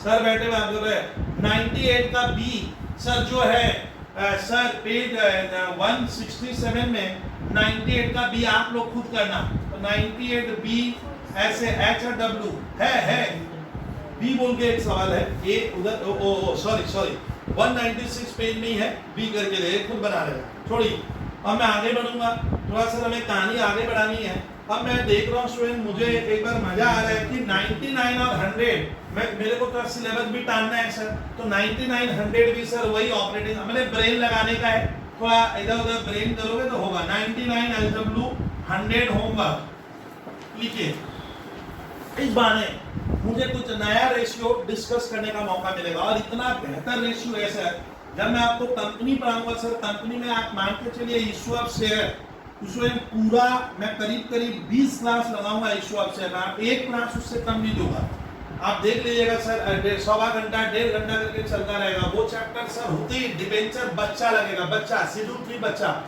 आपका 3 चैप्टर बड़े एक साथ कवर होते हैं बट तब जब आपको इशू ऑफ शेयर का एक भयंकर नॉलेज हो तब चलिए सर ये होमवर्क में चला गया अब मैं आज स्टूडेंट ये जो रेशियो है ना ये मैं आपको सर शेयर नहीं पढ़ाया हूँ स्कूल में भी अगर रेशियो चैप्टर पहले पढ़ाया अर्निंग पर शेयर लाखों विद्यार्थियों को आज तक समझ में नहीं आया कि है क्या इसको मैं पहले डागा चर्चा चलेगी कि ये रेशियो एक्चुअली होता क्या ये बहुत टफ है ये 3 साल हुआ है अभी आए हुए सिलेबस में ये आया नहीं था और मालूम है जिस साल नई चीज आई है मैंने देखा हूँ ICSE CBSE बोलता है उस साल ही हम पूछेंगे ये नियम है हर बोर्ड का आपको 2 रेशियो हर ईयर बढ़ता घटता है तो इस बार क्या बढ़ा घटा है मुझे नहीं मालूम लेकिन इस रेशियो को पढ़ाने में इसका बहुत जान क्योंकि इसमें थ्योरी आ जाता है what do mean by earning per share तो ये आप कॉमर्स के अगर आपको सर BST जैसे WE वाले और IC वाले कॉमर्स कहीं पढ़े होंगे तो वो शेयर वर्ड ये सब डिबेंचर ये सब बहुत डिटेल में कॉमर्स में आता है अकाउंट्स में उतना डिटेल में चैप्टर तो है उसका सवाल है चलिए फिर भी मैं बताऊंगा अर्निंग पर शेयर क्या है सर ये बहुत पावरफुल रेशियो है सर अभी आप देखे होंगे कि आज जो सर 2020 का जुलाई महीना है रिलायंस का शेयर सर 1000 रुपया था अभी 9-10 महीना पहले आज 21 रुपया भागा है तो सर ये तो डबल हो गया मैंने एक आदमी पैसा बोलता है सर 10 लाख कमाया 20 लाख हो गया और क्या चाहिए लेकिन सर मुझे मालूम थोड़ी है कि कब एंट्री होने का है कब वहां से निकलने का है तब तो रातों रात पैसा बनेगा हाँ सर रातों रात पैसा बनता है ये ध्यान रखिएगा कॉमर्स की यही देन है इसके लिए मेरा आपसे 12th के छात्रों को रिक्वेस्ट होता है कि आप अपने समय को वैल्यूएबल रिसोर्स में नहीं दोगे तो नहीं होगा उसमें मैं अभी कुछ यूथ को यंग को जो CA CS किए हैं कोलकाता में टीचर है सर उनका दमखम देख लोगे ना तो पागल हो जाओगे वो लोग इतने सर हाई लेवल है टीचर है जिनकी सैलरी सर जो फर्म में काम किए 15 लाख 20 लाख 50 लाख वो तो ना ट्यूशन ही करेंगे सर बिलीव मानिए और उनको नॉलेज मैंने देखा है सर एक टीचर का जो 26 साल 25 साल का यूथ है सर आप सोच नहीं पाओगे उनकी सोच अलग स्टाइल अलग बड़ी बड़ी कंपनियों को छोड़ता है बोलता है ना सर हम एजुकेशन सेक्टर से जुड़े हम पढ़ाएंगे तो सवाल ये बनता है कि सर ऐसा क्या है तो उनका नॉलेज स्टूडेंट बहुत क्रिस्टल क्लियर है बहुत क्रिस्टल क्लियर उनका नॉलेज है और मैं देखा हूँ रियल में लोग बहुत हाई फाई लेवल में पढ़ाते हैं सर, ऐसे ही सर नहीं आए, ऐसी फीस ज्यादा नहीं है। मैं दिखाऊंगा, आप खाली देखोगे अब इस रेशियो को मान लो 1 होता है, आप लर्न कर लिए सर, कुछ समझे नहीं रटना, तब आप पैसा नहीं कमा पाओगे किसी भी फील्ड में सर, आपको पैसे नहीं मिलेगा। अर्निंग पर से मैं समझाऊंगा एक्चुअली इसका लॉजिक क्या हुआ।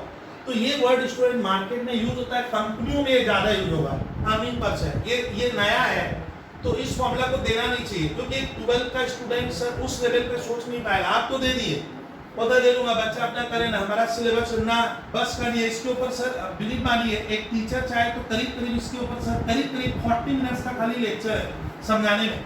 तो पहले स्टूडेंट ध्यान रखें, यहाँ अर्निंग ही को लिखा, प्रॉफिट पर शेयर भी तो लिख सकते थे ना, अर्निंग लिखना होगा, अर्निंग और फिर क्या, ये मैं सिखा दे रहा हूँ। दस ये एक्चुअली होता क्यों ऐसा, तो आपको सर एक थोड़ी सी कल्पना करवा दूंगा, मैं पढ़ाया नहीं वो चैप्टर कि सर ये कंपनी, बच्चे चिल्लाते तो है कि कंपनी मतलब जैसे मान लो Axis Bank Limited, Axis Bank भी एक कंपनी है, आप ध्यान से कंफ्यूज मत हो, बैंकिंग होने से क्या होता है कंपनी, उसका शेयर बिकता है शेयर मार्केट में, आज का दाम है करीब 440-50 रुपया, एक्सिस बैंक का शेयर का प्राइस है, बंधन बैंक लिमिटेड। तो कंपनी ऐसा नहीं है, कंपनी वाला चक्कर नहीं समझ पाते हैं क्या होता है, कंपनी भी बिजनेस कर रहा है। बाजू में मैंने आपको जब पार्टनरशिप पढ़ाया था तो सर उसके नीचे आप रखो पार्टनरशिप बिजनेस, पार्टनरशिप भी बिजनेस करता है, ये भी कर रहे हैं क्या कमाने के लिए, प्रॉफिट। बट पार्टनरशिप में डिफाइंड है कि देयर आर 3 पार्टनर्स, तो प्रॉफिट 3 जन में बढ़ जाएगा, प्रॉफिट 3 जन में बांटोगे, क्योंकि कैपिटल 3 ने लगाई, मेहनत 3 की है, रिस्क 3 ने लिया, और कंडीशन कहता है यू आर पार्टनर में लॉ कहता है बराबर, तो प्रॉफिट 3 में बटेगा। लेकिन सर मान लीजिए मैं पार्टनरशिप के नीचे रहूंगा, झंझटबाजी नहीं, शुद्ध बिजनेस करने का मैं ही हूं, तो इसका मैं प्रसाद अगर मैं ही हूं तो प्रॉफिट जो होगा वो सारा आपका है। तो आज आपको क्लियर हो गया कि सर प्रॉफिट का शेयर तब करते हैं जब हम पार्टनरशिप बिजनेस कर रहे हैं, तब वहां प्रॉफिट का शेयर होगा। प्रॉफिट ए गया, पढ़िए, अर्निंग मत पढ़ो, प्रॉफिट पर शेयर। हर पार्टनर को हम लोग पूछे, मैं पूछा, ये 3 पार्टनर है, अरे यार तुम लोग एक जन क्या कमा रहे हैं, तो वो उनका हो गया प्रॉफिट पर शेयर। मैं इसको पूछा तुम क्या कमाया, बोला बबलू भैया मेरा तो 10 लाख का प्रॉफिट है, सारा मेरा है, तो वो है। लेकिन कंपनियों में स्टूडेंट जब पार्टनर होते हैं, क्या बहस ये होगा, कंपनी में पार्टनर होता है क्या, ये सर कंपनी बिजनेस इंसान क्यों करना चाह रहा है। हम गरीब आदमी सर दुकानदारी खोलते हैं ना, एक मोदी खाना का दुकान खोल के चलाएंगे ना भैया, रिच नहीं बन पाएगा, रिच नहीं बन। आजकल उसमें भी बड़ी बड़ी कंपनियां आ गई है, ऑल ओवर इंडिया में उनका ब्रांच आ गया, ऑल ओवर इंडिया में आटा चावल दावल सर 100-100 ग्राम का पैकेट में बेच रही है बड़ी बड़ी कंपनियां। तो आप भूल जाइए सर, इस बिजनेस में आप ग्रोथ नहीं कर पाओगे, सर इसमें प्रॉफिट बचा, कंपनी आ गए। तो सर कंपनी में ऐसा क्या ताकत होता है कि वो पूरे इंडिया में बिजनेस करती है, कहां से इतनी जल्दी पैसा आ जाता है, 10,000 करोड़, सोच ही नहीं पा रहा, तो वो मैं सिखाऊंगा। सर कंपनियां क्या करती है, सुनिए, कंपनी स्टूडेंट एक ऐसा प्लेस है जहां पे आप बिजनेस को लार्ज स्केल पे करोगे। नंबर 1, आप खाली इंडिया तक नहीं, फॉरेन में भी सीमित रहो, फॉरेन में भी जाओगे तो उसको मल्टीनेशनल कंपनियां कहते हैं। तो सर ये लोग इस तरह से मार्केट कैसे कैप्चर करती है, ये सोचने लायक है सर, ये सोचने लायक है। तो इनका सर पहले तो ये ध्यान रखना कि सर हर जगह क्या होता है, कंपनी मैंने 7, तो कंपनी इन पार्टनर लोग को बोला कि क्या अकेले 3 जन मिलकर बिजनेस करेगा, क्या कर लेगा, 3 जन में क्या होगा, क्या करोगे, कितनी कैपिटल, 5,000 करोड़ रुपया लगा पाएगा क्या, हाँ।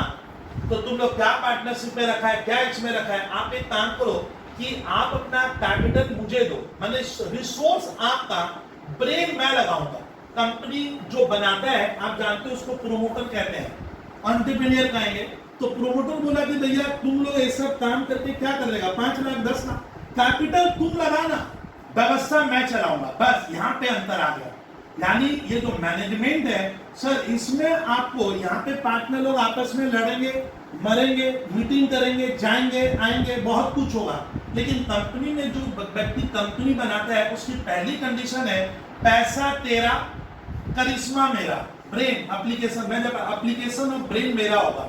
ये सबके पास स्टूडेंट भगवान ने नहीं दिया। आप बाबा रामदेव को देख लो सर, क्या कौन सा एमबीए का डिग्री लिया है सर, लेकिन एमबीए वाले छात्र को लेक्चर दिलवाता, आप सुने होगे ना, आयंस बुलाता, आइए बच्चों को सिखाइए बिजनेस। भैया तो 5 पढ़ा है, 10 पढ़ा है सर, कहाँ एमबीए की डिग्री है, कहाँ 1 लाख बोलते हैं, चार्टर्ड में रिसर्चर रखा है सर, करीब 1 लाख का उनको सर। तो सर बिजनेस एक आर्ट है, कला है, बिजनेस डिग्री पे डिपेंड नहीं करता है सर। बिजनेस एक अलग ही आर्ट है सर, एक अलग सोच है जिसको मैं कल्पना नहीं कर सकता।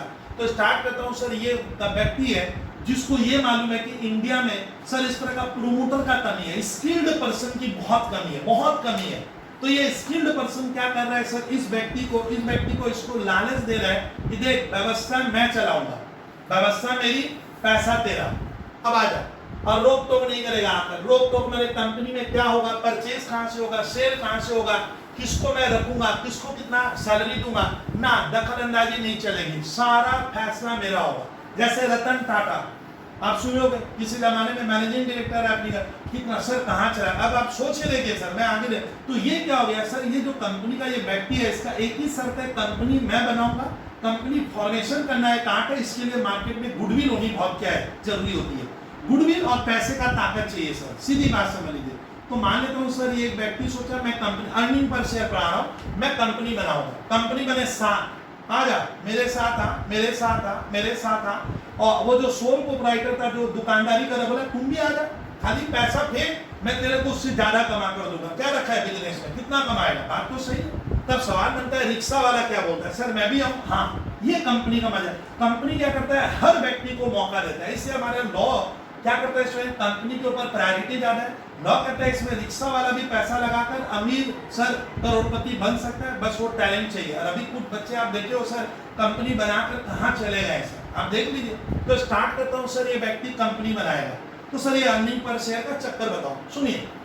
कंपनी में क्या होता है, कैपिटल ये नहीं लगा रहा है, ये नहीं, इसका ब्रेन, इसका टैलेंट, इसका स्किल, ये बोलता है ये मैं करूंगा। जैसे हमारी लाइन में हम ऑनलाइन जानते नहीं पूरे इंडिया में कैसे क्लास बेचूं मैं अपना, इतना बग कर। मुंबई में भी एक क्लास बिक जाए, थाने में भी एक तो बेच ही सकता हूँ मैं, रिश्ता में मेरी एक क्लास, तो इंडिया में तो मेरा 2-3-4 लाख छात्र हो जाएगा जैसे अदर टीचर। तो सर वो टैलेंट शायद हम में नहीं है। हमारे मन में घर कर गया, एक रूम ले लो, 5 जन को 20 जन को बुलाओ, दुनियादारी करो। तो नेटवर्किंग आप नहीं कर पा रहे, आप कभी भी आप रीच नहीं बन पाओगे। 40,000, 50,000, 60,000 क्या कर लेगा, बग के पागल।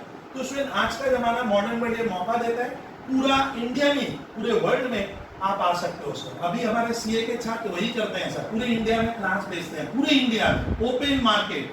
और वो इतना बेहतर क्लास बना के दे रहा है कि बच्चा उससे ले रहा है, बोलता है सर घर बैठे काम हो रहा है, जब खुशी पढ़ूं, जब खुशी देखूं, मेरी मर्जी, आपके टाइम तक। तो वही मैं आज स्टार्ट करूंगा। ये कंपनी बनाया, सही बात है। अब थोड़ा शॉर्ट में बोलूंगा। ये इसको बोला इंडिया में, ये मुंबई वाला है, बोला आ जा, पैसा है तो दे। ये बोला मैं तो रिक्शा वाला हूँ, क्या कर, अरे घबरा, रिक्शा वाला तो 10 रुपया देना, 10 ही है तो 10 ले लेंगे। तो कंपनी की ये खासियत होती है कि कंपनी अपना जब कैपिटल इकट्ठा करती है तो गरीब वर्ग से, अमीर वर्ग से,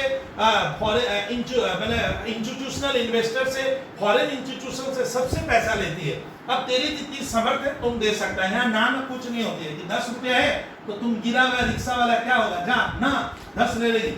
तो ये 10 रुपया ये रिक्शा वाला जो लगाया, ये माना जाता है कि कंपनी में बनाने में कैपिटल की कंट्रीब्यूशन में इसका योगदान है, इसका योगदान है, भले 10 रुपए का हो। तो ये कंपनी को बोला बबलू भैया मैं तो 10 रुपया लगा दिया, रिक्शा वाला मिलेगा क्या। अब तुम 10 लगाया, ये ना कर दिया, तुम कुछ दिया नहीं था, झूठा इंसान है, तो देखेगा कौन। तो इसीलिए आज कंपनी में एक लॉ आता है, हमारी देश की सरकार कहती है इसको कि भैया पहले की कंपनियां फ्रॉड करती थी, मार्केट से पैसा लेकर गायब। और अभी की सरकार सर आने वाले पीरियड में अब सर वो दिन मान धीरे धीरे अभी कम हो रहा है। आज आप सुनोगे कि नई सर हमारी एजुकेशन पॉलिसी आ रही है। गवर्नमेंट कहता है जिस रूम में क्लास पढ़ाएगा हम लोग ऑनलाइन उसका क्लास फोन में रिकॉर्डिंग में देखेंगे बंदा पढ़ा रहा है कि नहीं पढ़ा रहा है। तो आजकल सर ये फैसिलिटी जो आ रही है इसका फायदा आने वाले पीरियड में हमेशा मिलेगा। अब धांधी खत्म हो जाएगी। तो स्टार्ट करता हूँ, गवर्नमेंट बोल रहा है इसको कि तुम इससे पैसा तो ले लिया, तुम ना कर देगा तो नहीं लिया। ये गरीब आदमी है, बैंक में लगा सकता था, तेरे यहाँ क्यों लगाएगा। तो ये बोला कि सर इसकी मर्जी है। हम सर हमारी इंडिया में क्या होता है सर, आप कुछ भी काम कर लो, गवर्नमेंट रोक तो अपने मिक्स इकोनॉमी में चलता है। तो ये बोला मेरा मर्जी है सर मैं लगा रहा हूँ। तो गवर्नमेंट बोलता है लगा, लेकिन गवर्नमेंट ने इन गरीब वर्ग के लिए एक लॉ लाया, कंपनीज एक्ट 2013। गवर्नमेंट कहता है कि ना, इसको डांट रहा है कि देख भैया तुम पब्लिक का पैसा लेगा, भाग जाएगा तो पब्लिक मुझे वोट देती है, गाली गलौज करेगी। जैसे अभी विजय माल्या भाग गया, हम तो गवर्नमेंट को पकड़ रहे हैं, कह रहे कि गवर्नमेंट चोरी करवा रही है। तो आप ही समझिए, गवर्नमेंट इसीलिए कंपनी एक्ट बनाया है 2013 में। और वो लॉ इतना खतरनाक बनाया है सर, इतना खूबसूरत लॉ है जिसमें 470 शायद सेक्शन है। और सर जहां से इसके ऊपर सर इतना ज्यादा उन लॉ का प्रेशर है कि ये इतनी जल्दी अभी फ्रॉड नहीं कर पाएगा, बहुत मुश्किल। हमारी व्यवस्था बहुत सर, हमारा देश का फंडामेंटल स्ट्रॉन्ग है। बैंक में भी जल्दी से हो तो रहा है इधर उधर, लेकिन सर बैंक में नहीं सुना कि स्टेट बैंक छोड़कर भाग गया, उधर मैं पैसा नहीं दूंगा। हाँ डर है, वो रहेगा। तो स्टार्ट करता हूँ कि सर इसको तब भरोसा किसका मिल गया परेशान कि लॉ इतना तगड़ा बना है, लॉ पड़ता है मैं तेरी रक्षा के लिए आ गया, कंपनी जाए और इस एक्ट के अनुसार इसको काम करना पड़ता है। यहाँ पे ये स्वाधीनता आपकी खत्म हो जाएगी। सोल प्रोप्राइटरशिप में मेरा पैसा, जब दुकान खोलूं ना खोलूं, मीटिंग करूं ना करूं, जो मर्जी करूं। पार्टनरशिप में रेस्ट्रिक्शन कम, बट लॉ में रेस्ट्रिक्शंस बहुत, वो आप पागल हो जाओगे। वो आप लॉ जब पढ़ोगे अच्छे टीचर से पढ़ने का यही फायदा होता है। चलिए, तो कंपनी लॉ बना, लॉ देखा कि वो रिक्शा वाला से ये व्यक्ति 10 रुपया ले लिया, बोला उसको प्रूफ दे। प्रूफ दे, क्या प्रूफ देंगे?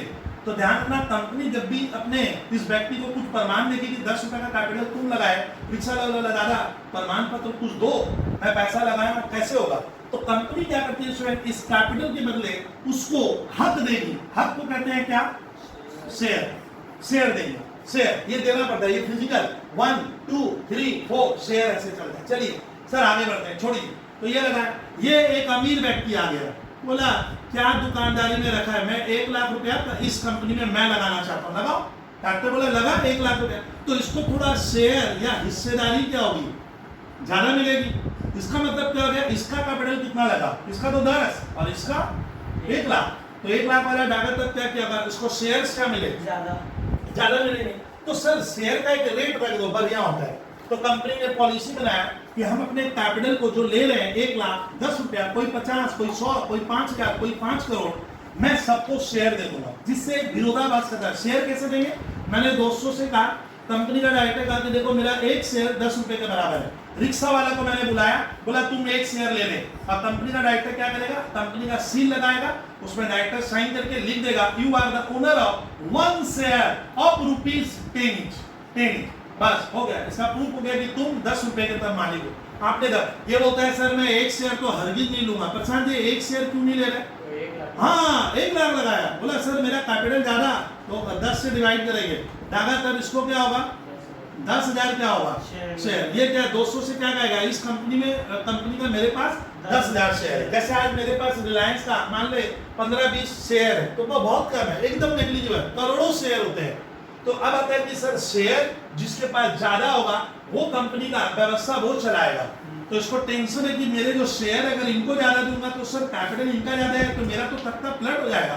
तो याद रखिएगा कि सर कंपनी के ऊपर दबदबा बनाने के लिए आपका शेयर में हिस्सेदारी क्या होगा, 50% से ज्यादा होना चाहिए, नहीं तो आपका कंट्रोलिंग पावर क्या होगा, खत्म हो जाएगा, व्यवस्था वो चल। तो बस इसका कंपनी का फायदा यही होता है सर, कैपिटल तेरा ब्रेन मेरा। मैं अब इनको भरोसा क्यों है ये मैंने जानता, इनको इसमें बहुत भरोसा आता है। जैसे रतन टाटा, मैंने एक नाम लिया, रिलायंस, मुकेश अंबानी, मैंने एक नाम लिया, sir they are the renowned promoter of India. Company को फेंक है, शेयर बाजार में सर तहलका मचा कर रख देता है, एक इशारे में 10,000 करोड़ रुपया इकट्ठा कर लेते हो लोग, मैं नहीं कर पा रहा हूँ सर, ये आपको सोचना होगा सर, इसके लिए गुडविल रेपुटेशन चाहिए। चलिए छोड़िए सर, अब आ रहा है कि सर ये रिक्शा वाला 10 रुपया देकर अपना काम धंधा पानी अच्छे से कर रहा है, कंपनी इस पैसे के ऊपर व्यवस्था ये करेगा, कैपिटल का मैनेजमेंट ये करेगा। अब सुनो, डागा ईयर के एंड में इस कंपनी को बम्पर क्या हुआ, प्रॉफिट हुआ, तो ये सोचा चल प्रॉफिट हुआ है घर ले जाता हूं ना, माना जाता है प्रॉफिट का हिस्सेदारी इनको करना पड़ेगा, क्योंकि कैपिटल आप इनके लिए हो, दे आर द ओनर। तो लॉ कहता है कि तुम मालिक है, लेकिन ये कैसा मालिक है, व्यवस्था में दखलंदाजी नहीं कर पा रहा है। मैं तो रोज आ नहीं जा पा रहा हूँ, मैं कार लेके थोड़ी आ पाऊंगा यार, तो व्यवस्था ये चलाएंगे, बट प्रॉफिट इनको बांटेगा। तो ईयर के एंड में जब प्रॉफिट बांटेंगे ना तब दिक्कत हो जाएगा, ये लड़ेगा, बोला ना ना ना सर मैं 10,000 शेयर खरीदा हूँ, मुझे प्रॉफिट थोड़ा ज्यादा दीजिए ना, इसको क्या कीजिए कम दीजिए। और कोई व्यक्ति अगर मान ले 30 रुपया लगाया, डागा 30 लगाने का मतलब इसको हम 3 शेयर दिए, तो इसको भी प्रॉफिट मिलेगा, लेकिन बता रिक्शा वाले को या इस व्यक्ति को प्रॉफिट कम मिलेगा, 1 शेयर का, इसको 3 शेयर का। तो इसीलिए कहते हैं ना, कंपनी में वर्ड आ जाता है इस फॉर्मूला में, नीचे लिखा जाता है नंबर ऑफ शेयर, यानी अर्निंग पर शेयर का मतलब होता है ये अपने फ्रेंड से कहेगा, ये अपने दोस्त से कहेगा कि देख भैया मेरा कंपनी, मान ले एक कहानी बनाने लगा, मेरी कंपनी इस बार 10 लाख प्रॉफिट कमाई ऑन ये मैनेजमेंट, 10 लाख कमाया, और हमारे मान लो इसको मैंने 1 शेयर दिया, इसको मैंने 3 शेयर दिया, इसको बहुत दिया, मान लो ऐसे मेरे बाजार में कुल डागा क्या है 20,000 लेता हूँ, 20,000 शेयर है, 2 लाख ले लेता हूँ, इजी होगा, 2 लाख शेयर, ये शेयर का क्या है नंबर। तो बताइए हर एक शेयर पे मैंने ये जो 1 शेयर खरीदा था कितने का 10 रुपए का, हर एक शेयर से कंपनी क्या कमा रही है 5 रुपए, इसको कहते हैं earning per share. Earning per share का मतलब होता है कि ये जो व्यक्ति एक बार टफ चीज आ गया आपके लिए टफ हो रहा है, सुनिए अर्निंग पर शेयर का मतलब है तुम जो शेयर खरीदा था 10 रुपए का, 10 रुपये का एक शेयर, उस पे कंपनी क्या कर रही है तेरे को 5 रुपया देने में समर्थ है, यानी ये अर्निंग पर शेयर कंपनी का क्या है बहुत कम नहीं है। अच्छा है 10 पे 5 मैंने पैसा 2 साल में डबल, बैंक में तो 10 साल में डबल नहीं हो रहा है, हाँ तो 2 ही साल में डबल है, तो इसका ना ये ईपीएस लंबा खेल होता है। अर्निंग पर शेयर जितना डाटा तेरा अच्छा होगा, शेयर मार्केट में शेयर का प्राइस उसी तरह से देखा गया क्या करता है बहुत बार रिस्पॉन्स करता है, बहुत बार देखा गया है, बहुत रियलिटी में बहुत बार ऐसा होता भी नहीं है, बहुत बार नहीं होता, लेकिन आपका शेयर का प्राइस कहीं ना कहीं अर्निंग पर शेयर पे डिपेंड करता है। यानी आप जब पैसा लगाओगे तो आप अपने दोस्त से, आप अपने सर जिससे थ्रू काम उसको पूछ लो कि भैया इस कंपनी का अर्निंग पर शेयर बताइए कितना है। जैसे मान ले रिलायंस इंडस्ट्रीज का अर्निंग पर शेयर 90 रुपया है, मतलब रिलायंस कह रहा है कि अगर हमारा छात्र 1 शेयर खरीदता है मुझसे, रिलायंस का मालिक, तो मैं उसे उसके बदले 90 कमा के देगा, और अभी 1 शेयर का दाम है रिलायंस का मार्केट में 2000 रुपया का, तो दादा इसमें 2000 रुपया का 1 शेयर तुम खरीद ले तो तेरे को कंपनी क्या कर रही है 90 रुपया कमा के दे पाई। ये होता है ईपीएस, लेकिन बहुत ज्यादा है ना दादा, शेयर का दाम तो बहुत ज्यादा है सर, पागल हो जाऊंगा मैं, 2000 रुपया सर, आप बेवकूफ समझो मुझे, 2000 रुपया मैं लगाऊंगा। मैं खुद अपनी बात करूं, बबलू सर 2000 रुपया लगाए, रिलायंस का 1 शेयर लाए, मेरी वाइफ क्या कह रही है फायदा बोलिए ना, क्या जरूरत है, मुकेश अंबानी को क्या किए आप, क्या कर दिए 2000 रुपया किस चीज का दिए, क्या मिलेगा 2000 रुपया लगाकर, और देख वो मुझे कमा कर क्या करेगा 90 रुपया देगा। लेकिन अब लड़ाई क्या हो रही है, 2000 रुपया लौटते लौटते तो सर क्या होगा, ऊपर चले जाऊंगा मैं, 20 साल लग जाएगा, 90 रुपया, अगले साल फिर क्या होगा 90 रुपया, 90 रुपया, 90 रुपया, सर 2000 रुपया लाते लाते तो क्या हो रहा है 18 साल 20 साल लग जाता है। ये मजेदार कहानी है। इसका ईपीएस में ये भी ध्यान रखना है कि आपका जो अर्निंग पर शेयर आता है 90 रुपया, आप ये देखो कि उस शेयर को मैंने कितने में खरीदा था, 2000 रुपये में मैंने उस शेयर को खरीदा, और रिलायंस मुझे बोलता है 2000 से मैं कमा कर क्या देने में सक्षम हूँ 90 रुपया, तो तेरे को तो अपना पैसा लाने में 90 समझ लो मोटा मोटी 22-23 साल लग रहा है। तो सर ये तो नुकसान का सौदा है ना, यहाँ गलती करते हैं। इंडियन इकोनॉमी, वर्ल्ड की इकोनॉमी देखो, इतना कोरोना पीरियड में भी शेयर मार्केट बंद नहीं हुआ है, और लिख ले कभी बंद होगा नहीं, तब देश इंसॉल्वेंट हो जाएगा। तो यह आपको सर कभी समझ में नहीं आएगा शेयर मार्केट, अभी सब मार्केट उथल पुथल हो गया, बट वो चल रहा है, शेयर मार्केट चल रहा है। हाँ अभी गिरा है, यही तो मौका है सर पैसा डालने का, 10 साल जो जिनके पास पैसे, हमारे पास, आप 100% पैसे बना पाओगे, साइकिल वैसे नहीं चलेगी।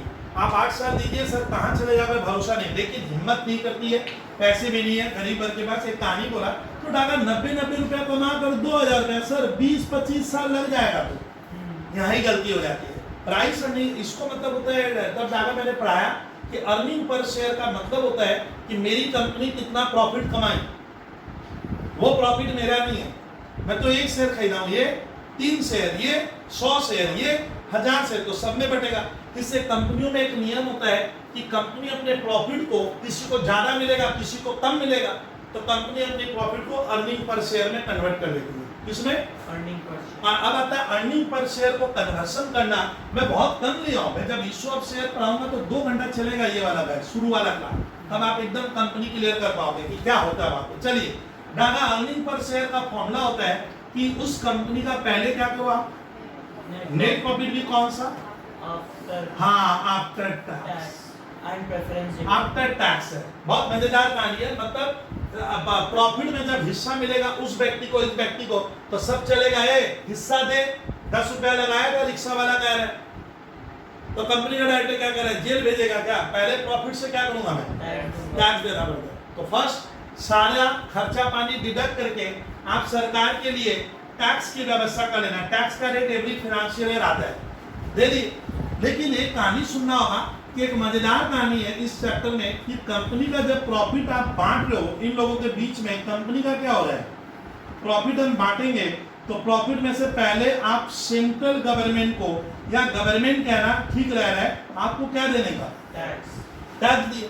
तो टैक्स देने के बाद ये बोला पैसा सर हमें दे दीजिए। मैं बोला रिलायंस को मुझे दे दे पैसा, प्रॉफिट तो हम लोगों का है, हमें बांटो। लेकिन ना, ध्यान रखना स्टूडेंट, कंपनी का जब प्रॉफिट का बंटवारा होता है टैक्स देने के बाद, तो यहाँ एक ट्विस्ट आया है हमारे इंडियन गवर्नमेंट में कि जब हम प्रॉफिट बांटते हैं तो वो जो सर व्यक्ति मेरी कंपनी का शेयर खरीदा है तो उसको मुझे प्रॉफिट देना है। लेकिन शेयर हमारे इंडियन मार्केट में सर एक ट्विस्ट है, क्या है, दो तरह का बिकता है। यहाँ पे थोड़ा सा सर कहानी कोई लोग बदला है, बोलता है शेयर दो तरह के होते हैं, यानी जो शेयर तुम खरीदे हो वो उसका 2 टाइप्स है लॉ में, 2 3 नहीं हुआ है, 2 ही रहेगा।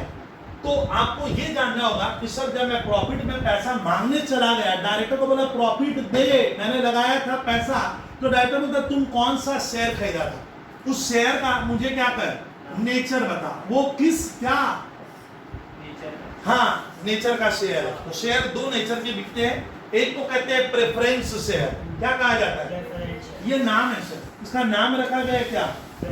अब देखिए इसका मैं कहानी अभी सिखा दूंगा, देखिएगा आप समझ जाओगे। प्रेफरेंस शेयर और एक इक्विटी शेयर।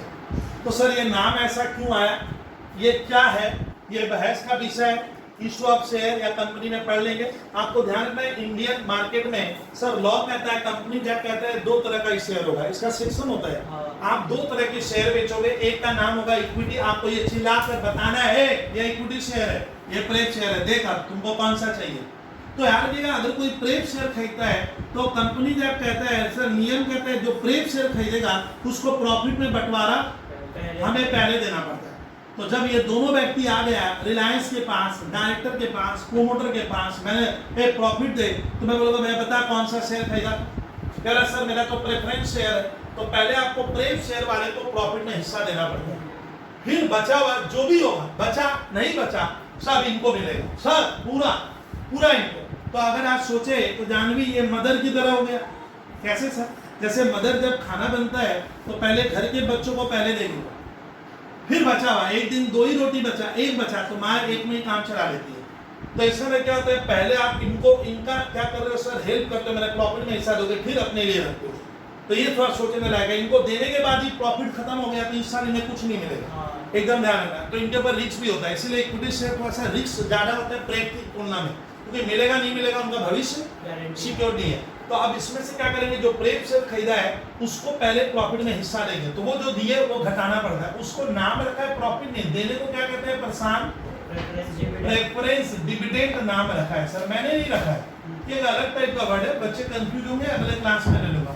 और बच्चे में क्या करेंगे, अब दादा इक्विटी शेयर से डिवाइड हो। अब इनके पास जितना शेयर है सब आ जाएगा, ये बोलेगा 1 शेयर, ये बोलेगा 2 शेयर, ये बोलेगा 4 शेयर, मेरे पास ये बोला 100 शेयर है, तो जितने शेयर है उससे डिवाइड कर देंगे।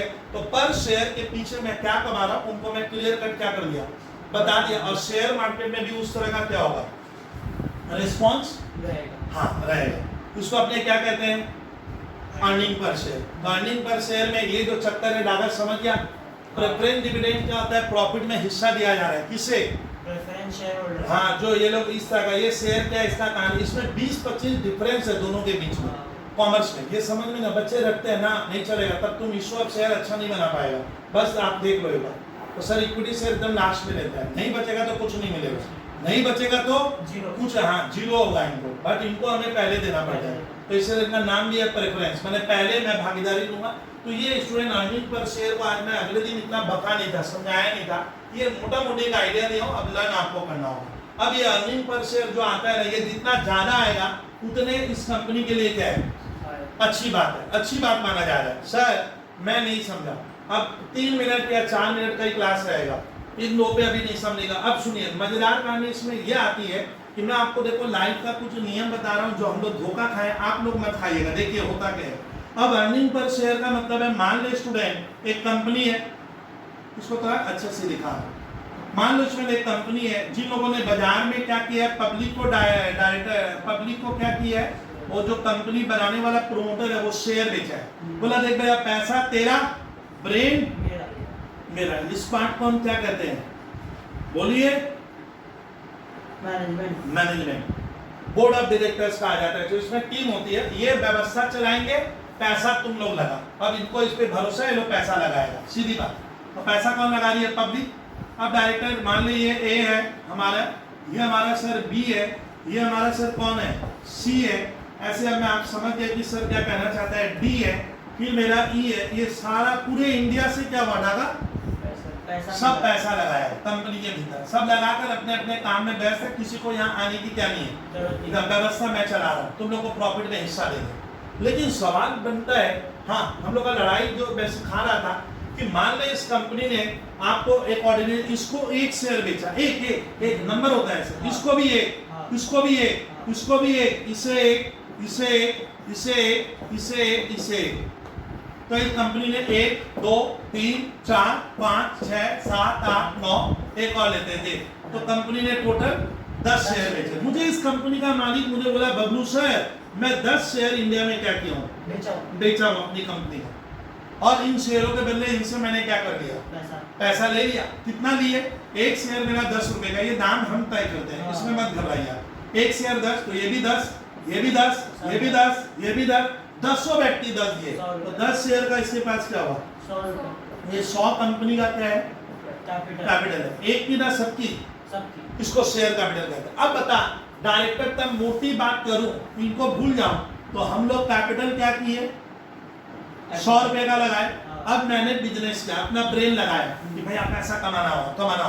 अब मान ले पूरा 100 रुपए की कैपिटल लगा है, एक शेयर करके मैंने 100 रुपए में मान लेते हैं इसने सर पहली बार आप ध्यान से सुनिएगा 20 रुपया कमाया। कौन? 20 कंपनी का डायरेक्टर, प्रोमोटर कहता है इस बार हमारा 20 रुपए का प्रॉफिट आया। तो ये जो प्रॉफिट अब सब के सब पहुंच गए, सर प्रॉफिट तो हमारा है, व्यवस्था आप चलाए, लेकिन कैपिटल हमारी है तो प्रॉफिट हमारा, तो प्रॉफिट इनको बांटेंगे। तो बांटते समय क्या होगा? ऊपर देखिए, अब कहानी बता रहा हूँ, ऊपर नेट प्रॉफिट मान लो टैक्स सूट देकर सब क्या हुआ? 20 रुपए का प्रॉफिट है, इसको इनको देना होगा, लेकिन ना ए बी को नहीं, नंबर ऑफ शेयर है, कितने शेयर है? एक एक करके 10 शेयर से ये डिवाइड होगा। बहुत अच्छा पॉइंट बोला भैया, 10 शेयर, तो यही डायरेक्ट क्या हो गया? 2 रुपया एक शेयर पर शेयर। अब ये बहुत टफ है, तुम लोग के लिए टफ है जानवी। अब ये अपने दोस्त को क्या कह रहे हैं कि देख भैया मैंने 10 रुपया लगाया, मैंने 10 रुपया लगाया, मेरी कंपनी मुझे 2 रुपया दे रही है, 2 रुपया कमा कर दे पा रही, इसको कहता है अर्निंग पर शेयर। लेकिन मालूम है, अब मान ले एक इसका दोस्त है एक्स, वो लालच में आ गया, वो बोला यार मेरे को भी इस कंपनी का एक ऐसा शेयर दिलवा देना, मैं भी 10 रुपया तेरी तरह क्या करता हूँ, दूंगा, एक शेयर दूंगा। तो मालूम है, अब जब ये शेयर लेने जाता है, सुनिए आप लोग परेशान सुनिएगा, एस को बोला देख मैं तो 10 रुपया लगाया, मैं तो 10 रुपया लगाकर मेरे को कंपनी कमा कर क्या दे पा रही है? 2 रुपया दे रही है, तो मेरा पैसा करीब करीब 5 साल में क्या होगा? नहीं समझा? लौट कर आ जाएगा। 10 रुपया 2 रुपया कमाए, अगली बार मानते हैं 2 2 2, तो मेरा पैसा 5 साल में आ गया। अब जरा सुनिए, ये कूदा है मैदान में, एक्स बोलता मैं भी खरीदूंगा। लो डायरेक्टर का भाव क्या हो गया? बढ़ गया। बोला ना ना वो सब भूल जाइए सर, इसको 10 में दिए थे, आपके लिए मैं शेयर का दाम 40 रुपया रखूंगा। अब आप सोचिए, अरे आपको सोच रहा है लोगे या नहीं लोगे, वो आप सोचिए, मैं कितना लगाऊंगा? 40 रुपया एक शेयर में मैं बेचूंगा। अब आपको सोचना है आपको लेना या नहीं लेना। तो होता क्या है कि वही शेयर जो ये लोग 10 में लिए, अगर मैं लेने गया तो सर ऐसा क्यों हो जाता है 40? मान ले कोई भी बेचने के लिए रेडी नहीं है, अब ये 10 शेयर में से एक इसको देना होगा, तो ये लोग बेचने के लिए क्या नहीं है, तो ऑटोमेटिक उस चीज की डिमांड बढ़ गई। तो डिमांड सप्लाई का फेल हो गया, कोई छोड़ने वाला ही नहीं है। तो डायरेक्टर बोलता है भैया मैं दूंगा तो ये लोग देगा तब ना। ये बोला बबलू भैया मैं तो शेयर दे दूंगा 10 वाला, मैं तो मुझे 40 दिलवा दीजिए। अब वो क्या करेगा, जानू में जाए मुझे मतलब नहीं है, और उसको गरज है तो गरज क्या करेगा, खरीद सकता है। अब वो उतना बहस नहीं करेंगे, ये बोला मैं तो लूंगा, ये छोड़ दिया 10 का शेयर कितने में? 40 में। बोला तुम ले ले 40 में मैं तेरे को दे दूंगा। अब ये शेयर का मालिकाना हक क्या हो गया, शेयर मार्केट में ट्रांसफर हो जाता है इस तरह से। तो सर ये बढ़ता क्यों है, ये एकदम बहस का विषय है। आपको ऐसे ही बोलो, आप स्कूल में भर्ती हो तो 2000 रुपए में लोअर केजी में, और स्कूल से निकलते हो उस दिन आपका फीस हो जाता है 4500, बीच में भागा छोड़कर स्कूल कि 200 रुपया बढ़ा दिए सर पापा अगले स्कूल में कराओ, इसमें नहीं पढ़ूंगा, इसका ना आपका अगर गरज है तो आप क्या रहोगे, उसी में रहो। हाँ टिके रहोगे। तो इसका ना ये जो रेट बढ़ जाता है इसका लॉजिक, तो ये रेट बढ़ जाता है। अब मैं इसमें ये सिखाने वाला था, मैं अपने इस दोस्त को कहा, एक्स को कहा, अरे पागल हो गया 40 रुपया में शेयर लोगे? बोला हाँ बबलू भैया भले बोल, लेकिन इसको ये अगर 40 रुपए में वो शेयर ले रहा है और वो शेयर इसको क्या कमा कर देगा, 2 रुपया, तो इसको अपना पैसा लाने में क्या होगा, 20 साल लग जाएगा। उस 20 साल को इस चैप्टर में कहते हैं प्राइस अर्निंग रेशियो, जो तुम्हारे लिए टफ है। ये पूरा इकोनॉमिक्स की तरह कॉन्सेप्ट लास्ट करना है। प्राइस अर्निंग रेशियो एक फॉर्मूला और था, तो मैंने बताया कि इसमें प्राइस अर्निंग रेशियो आपको ध्यान रखना है कि इतना पावरफुल है, क्यों रखा है सेट 12 में, बच्चे इतना ले पाएंगे क्या, उतना डेप्थ में सब पढ़ाएगा। तो प्राइस अर्निंग रेशियो का स्टूडेंट फॉर्मूला होता है उस शेयर का अभी बाजार दाम क्या है, मार्केट प्राइस क्या पर शेयर। तो बोलिए वही शेयर जो ये लोग 10 में लिया था, अभी ये छोड़ेगा तो कितने में, 40। जैसे ये मकान में 2 लाख में लिया, कोई कहेगा मैं तो 10 ही में दूंगा, तो दाम तो क्या हो गया, बस तेरे को लेना है ले, नहीं तो मेरा चलेगा। इसलिए तो डिमांड सप्लाई का खेल है। तो होता क्या है ना कि किसी को अगर गरज है, कोई वजह से वो लेगा, उसका सोच होगा अपना वो क्यों ले रहा है, तो वो 40 रुपया भिड़ा बोला दे दूंगा तेरे को। तो बताइए 40 रुपया ये एक्स लगा कर कमाएगा कितना, कंपनी तो 2 रुपया कमा दे पा रही है, तो इसको पैसा लाने में क्या होगा, 20 साल लग जाएगा। उस 20 साल को कहते हैं प्राइस अर्निंग रेशियो। तो प्राइस अर्निंग रेशियो का फॉर्मूला बनता है मार्केट प्राइस पर शेयर, उस शेयर का अभी शेयर मार्केट में क्या दाम है, और नीचे आ जाएगा अर्निंग पर शेयर। सर पहले नहीं बना सर, एक बार 40 अर्निंग पर शेयर क्या था, 2 ये देख 20 आ गया। तो ये फैक्टर है प्राइस अर्निंग 10 स्कूलों के लिए क्या होगा, तब प्राइस अर्निंग रेशियो का मतलब होता है कि उस शेयर से ये कंपनी कमाकर इसको 2 रुपया दे पा रही है, लेकिन उस शेयर का अभी बाजार में उपस्थित दाम कितना है, 40, और मैं कमा ये 40 वाले को मैंने बोला भैया लगा तो रहे हो 2-2 रुपया करके, पागल हो क्या, बोला सर आपको नहीं सोचना है, पैसा लाने में 20 साल लग जाएगा, 20 साल लग जाएगा। ये प्राइस है, यानी प्राइस अर्निंग रेशियो बहुत हाई है, इसको हाई मानूंगा। 20 मतलब क्या होता है, हाई है। सर ऐसा क्यों हो जाता है, उसके पीछे क्या लॉजिक है, ये खेल होता है सर परफॉर्मेंस का। अब इस पे आप तर्क नहीं करोगे, हम 8 घंटा मेहनत करके 20,000 की नौकरी कर रहे हैं, जरा सोचिए सर, केवल टाका कितने की, 20,000, और वही बैंक का ब्रांच मैनेजर अगर काम कर रहा है गवर्नमेंट सेक्टर में, उसको 1.5 लाख रुपया मिलता है। आप सोचिए देखो, तो तुम तो बोलेगा सर उसको 1.5 मेरे को कितना, 20, और वही जो फिल्म की शूटिंग कर रहा है 6 महीना में 8 करोड़ रुपया मांग ले रहा है, और एक तो सर ये होता है सर परफॉर्मेंस के ऊपर डिपेंड करता है। तो प्राइस अर्निंग रेशियो ना कभी कभी बहुत हाई रहता है, प्रशांत बहुत हाई मतलब कि उस शेयर का मार्केट प्राइस, ये थोड़ा टफ चीज बताया हूँ, बहुत ज्यादा आएगा मालूम है, तो माना जाएगा उसका पी रेशियो बहुत हाई है। आप थोड़ा समझ कर वहां पैसा लगाना, क्या करना होगा, क्योंकि आप और बढ़ेगा उसकी गुंजाइश थोड़ी क्या हो जाती है, कम हो जाएगा। तो 40 है, एक किसी को बोलेगा मैं 80 में दूंगा तो लेगा ही नहीं, बोलेगा सर 80 रुपया ये शेयर का दाम कमा, तो मेरा तो जिंदगी का 40 साल का होगा। तो इसमें पी रेशियो अगर बहुत क्या हो जाता है, हाई होता है, तो कहीं कहीं हाई होना अच्छा भी है, हाई तभी होगा जब आपका परफॉर्मेंस अच्छा है, ये हाई तो तभी होगा जब आपका परफॉर्मेंस क्या होगा, अच्छा। तो हाई होना एक खराब चीज नहीं है। पी रेशियो अगर हाई आ रहा है मतलब पब्लिक उस शेयर पे ध्यान दे रही है, पब्लिक को उसकी जरूरत है, ये डिमांड, तो वहां पे क्या होगा, आप पैसा लगाओ, वो परफॉर्मेंस है। घबराइए मत, हम लोग वही नुकसान करते हैं, आप हाँ, लेकिन हद से क्या होगा, ज्यादा होगा, तो एक जगह जाकर वो रुक सकता है सर, फिर दाम नहीं बढ़ेगा, कितना होगा अब सोचिए आप। तो पी रेशियो आपको क्या करना पड़ता है, शेयर मार्केट में ये देखना पड़ता है कि किस कंपनी का पी रेशियो क्या हो रहा है, कम है, अंडर परफॉर्मेंस, वहां पैसा लगता है, वहां पैसा लगता है, तब वो रेट बढ़ता है, नहीं तो नहीं बढ़ेगा। आपको परफॉर्मेंस देखना पड़ेगा। जैसे रिसरा का मकान 10 लाख में मिलेगा, वही चीज मैं सर अलीपुर भानीपुर में लूंगा तो 1 करोड़ रुपया लग रहा है, खाली खेल किसका है, तब बोलिए आप सोचिए, जगह तो उतना ही है, मट्टी बालू उतना ही लगता है, लेबर वैसा ही लगा है सर, जगह एकदम देखने में मेरी तरह बर्जर का ही पेंट हुआ है, और क्या हुआ है सर, फिर भी बोलता है 1 करोड़ लूंगा। तो ये होता है। अब वहां वाला क्या बेवकूफ है, 1 करोड़ दिया है, वो बेवकूफ नहीं है, क्योंकि वहां पे उसको रिजल्ट भी क्या होगा, हाँ, तो वो परफॉर्म है, वो जगह मतलब क्या वो परफॉर्म कर रहा है सर, वो जगह हमारे यहाँ परफॉर्म नहीं करेगा। 10 लाख का 12 लाख होने में मेरा 2 साल लगेगा, 3 साल लगेगा, वहाँ 1 करोड़ का 1.5 करोड़ हो जाता है 1 साल बाद। तो ये होता है, इसका ना आप घबराइएगा मत। प्राइस अर्निंग रेशियो जिसका ज्यादा होता है तो माना जाता है कभी कभी उस कंपनी का परफॉर्मेंस क्या है, अच्छा है, पब्लिक उसका डिमांड कर रही है। आपको ये भी हाँ, कहीं कहीं अंडर वैल्यूड होता है, कम होता है, इससे ना रेशियो यहाँ पे टफ हो जाएगा। ये जो 2 रेशियो इन लोगों ने दे दिया है, ये सर बच्चों के इतना सर हाई लेवल में जाना थोड़ा मुश्किल हो जाता है। अच्छे बच्चे कर लेते हैं, ऑर्डिनरी बच्चे के बस का नहीं है। ये डब्ल्यू में भी डाल दिया आज का, ये दोनों रेशियो देख लो। तारिया क्लास ऑफ की, थोड़ा आइडिया दिए, सवाल करवाया, कल इन दोनों पे रेशियो पे सॉल्व कराऊंगा।